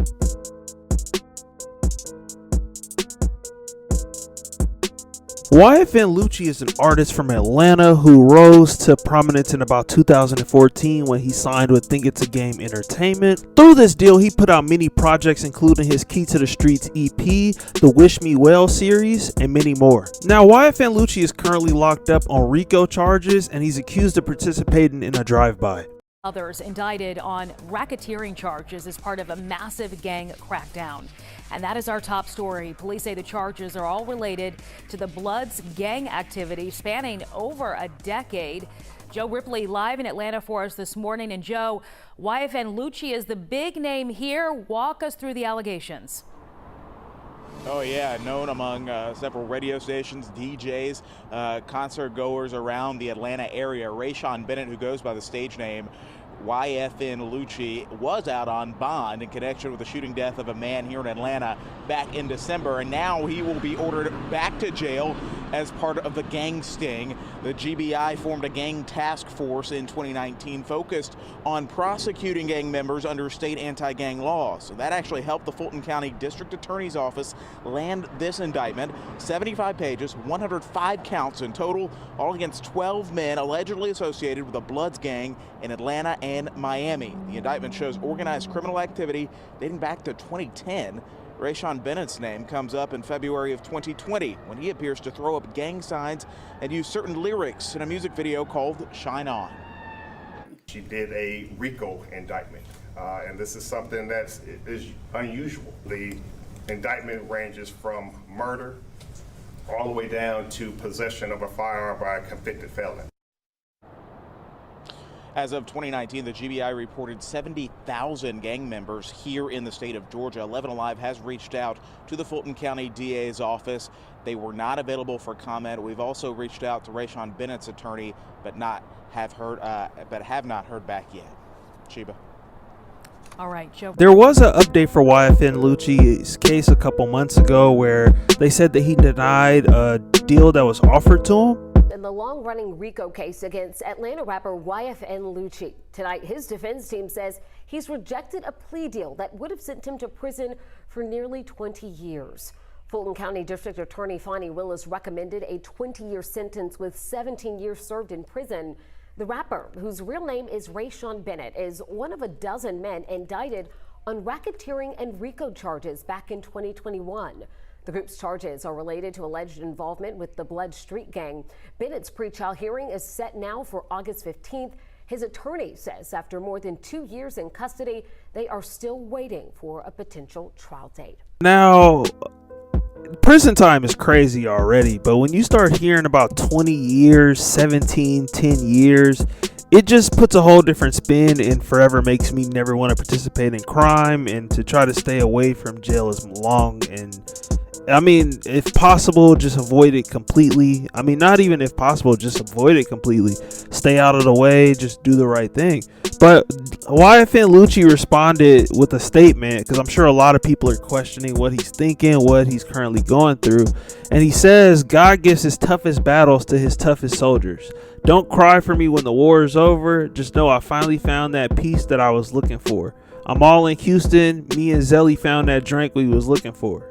So I'm guessing he's happy, he's content with the situation as long as he has the drugs. And I've seen videos of YFN Lucci pouring lean too, but I mean, I guess as long as he has the drugs that he needs, he's happy to deal with what he's currently going through. But I hope he keeps his head held high. And you know, unfortunately, it's another rapper, another major rapper. I like a lot of YFN Lucci songs, but it's just unfortunate another rapper locked up. But let's keep going. Let's go to the last and final rapper on the list.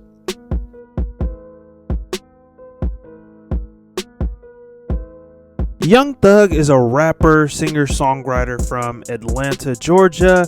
He is known for songs and collaborations with Drake, Gunna. I mean, you can go on and on. This guy has a whole project with Chris Brown, which is amazing. One of my personal favorites. But Young Thug is currently locked up and being held on multiple charges, including RICO charges, participating in a street gang and street gang activity, as well as having a machine gun and commissioning a machine gun as a felon. I believe there's one more for controlled substance. Now, the YFN Lucci RICO case and Young Thug RICO case are supposed to be connected. Those two are supposed to be responsible for about 90% of the crime in Atlanta, and allegedly, since they've been locked up, crime in Atlanta has begun to fall. Not sure how true it is, not saying it's false, but that's what was said by Atlanta and the city of Atlanta. Now, I think the Young Thug RICO case is a little bit more interesting than the YFN Lucci RICO case, only because of how much chaos has unfolded during this case. Let's just take a look for a second at some of the things that have unfolded.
A major development in a huge racketeering case. The Atlanta-born rapper Gunna, whose given name is Sergio Kitchens, made a deal with prosecutors. Young Thug is back behind bars. He was just booked last night into the Fulton County Jail. The jail records show Quantavious Greer, also known by his rap name as Unfunk, faces 2 charges: possession of a firearm by a convicted felon and unlawful for a person employed or associated with a criminal street gang. Back in December, Greer took a plea deal in the ongoing YSL RICO case. As part of the deal, he was not allowed to possess that slime shit. Fuck the police, fuck them in a high-speed, 100 rounds in a Tahoe. I'm prepared to take them down. Got banana clips for all these niggas acting monkey. This, that slime shit. This, that mob shit. Fuck the judge, YSL. And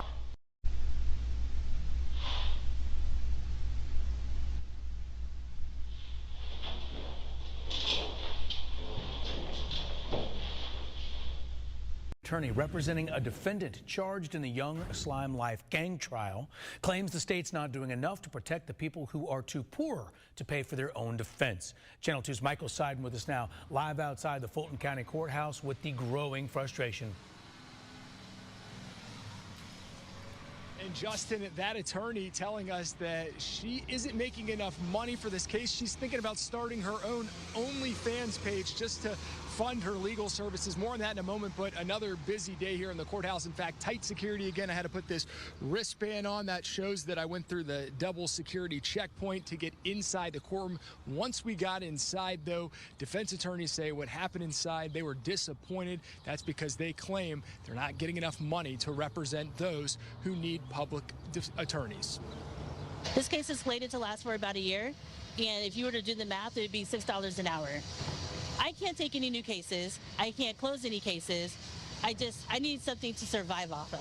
Criminal defense attorney Angela D. Williams calling out the Georgia Public Defender Council, which is the state agency that appointed her to represent one of the defendants charged in the Young Slime Life gang case against rapper Young Thug and his alleged associates. But we were under the impression that GPDC was advocating for us, and once they put those walls up, I'm thinking maybe I need to start an OnlyFans? D. Williams says she came to court today hoping to question GPDC's executive director, Amatayo Ali.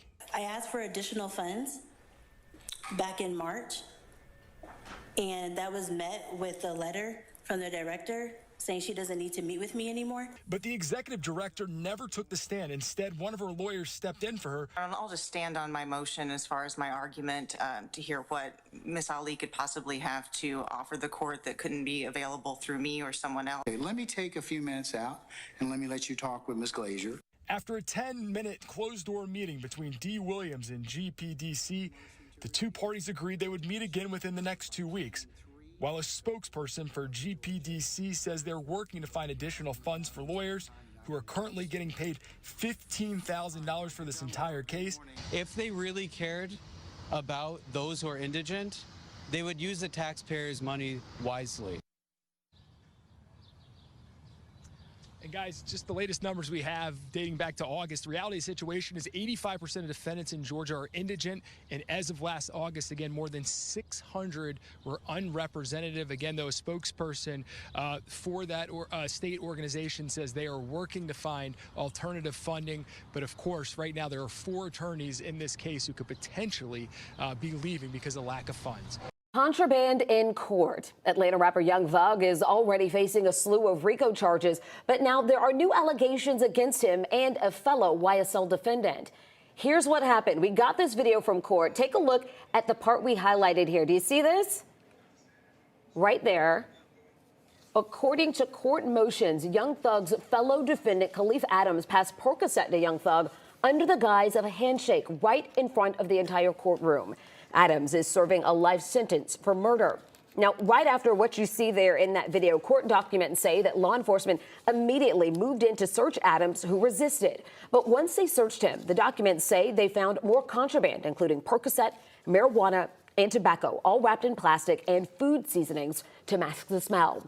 The court documents go on to say officers thought Adam swallowed even more contraband, so they rushed him to Grady Hospital. They say court had to be delayed for the rest of. Now, I will be continuing to talk about this story, especially since the DA of this case is the same DA that's attempting to seek charges against Donald Trump. So we'll continue to follow this. We'll continue to update this story, but I think this is definitely going to be one of the most interesting cases. The DA is also the same one going after YF and Lil G, but we're just gonna have to wait and see. But you know, that's the last rapper on this list.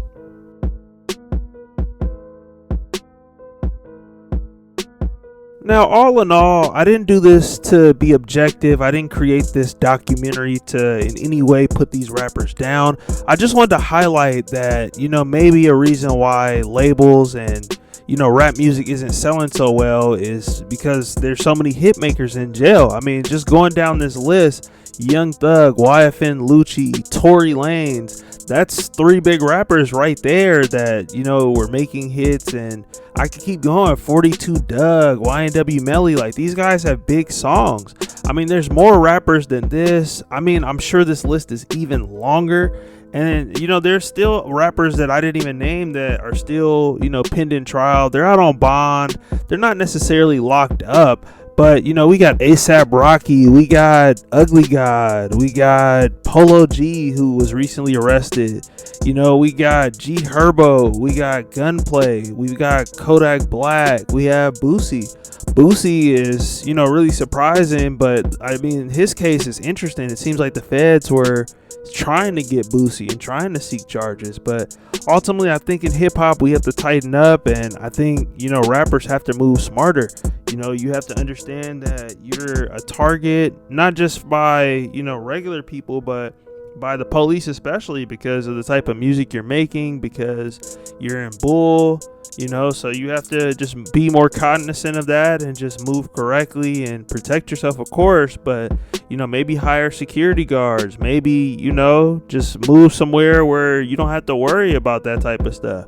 You know, stop trying to be so much involved. But I hope you guys enjoyed this documentary. This is Life as We Know It. Please be sure to like, comment, and subscribe. If you enjoyed the content, please leave me reviews. This is the first documentary I've made. Never done any sort of content like this before, but I wanted to talk about this. This is something I'm really passionate about, and it just really saddens me to see so many artists that I love, you know, locked up and potentially doing years upon years, potentially life in prison for some of these guys. So, you know, I hope these rappers tighten up, and, you know, let me know what you guys think. Like, comment, subscribe. This is Life as We Know It. I am out until the next video. Peace.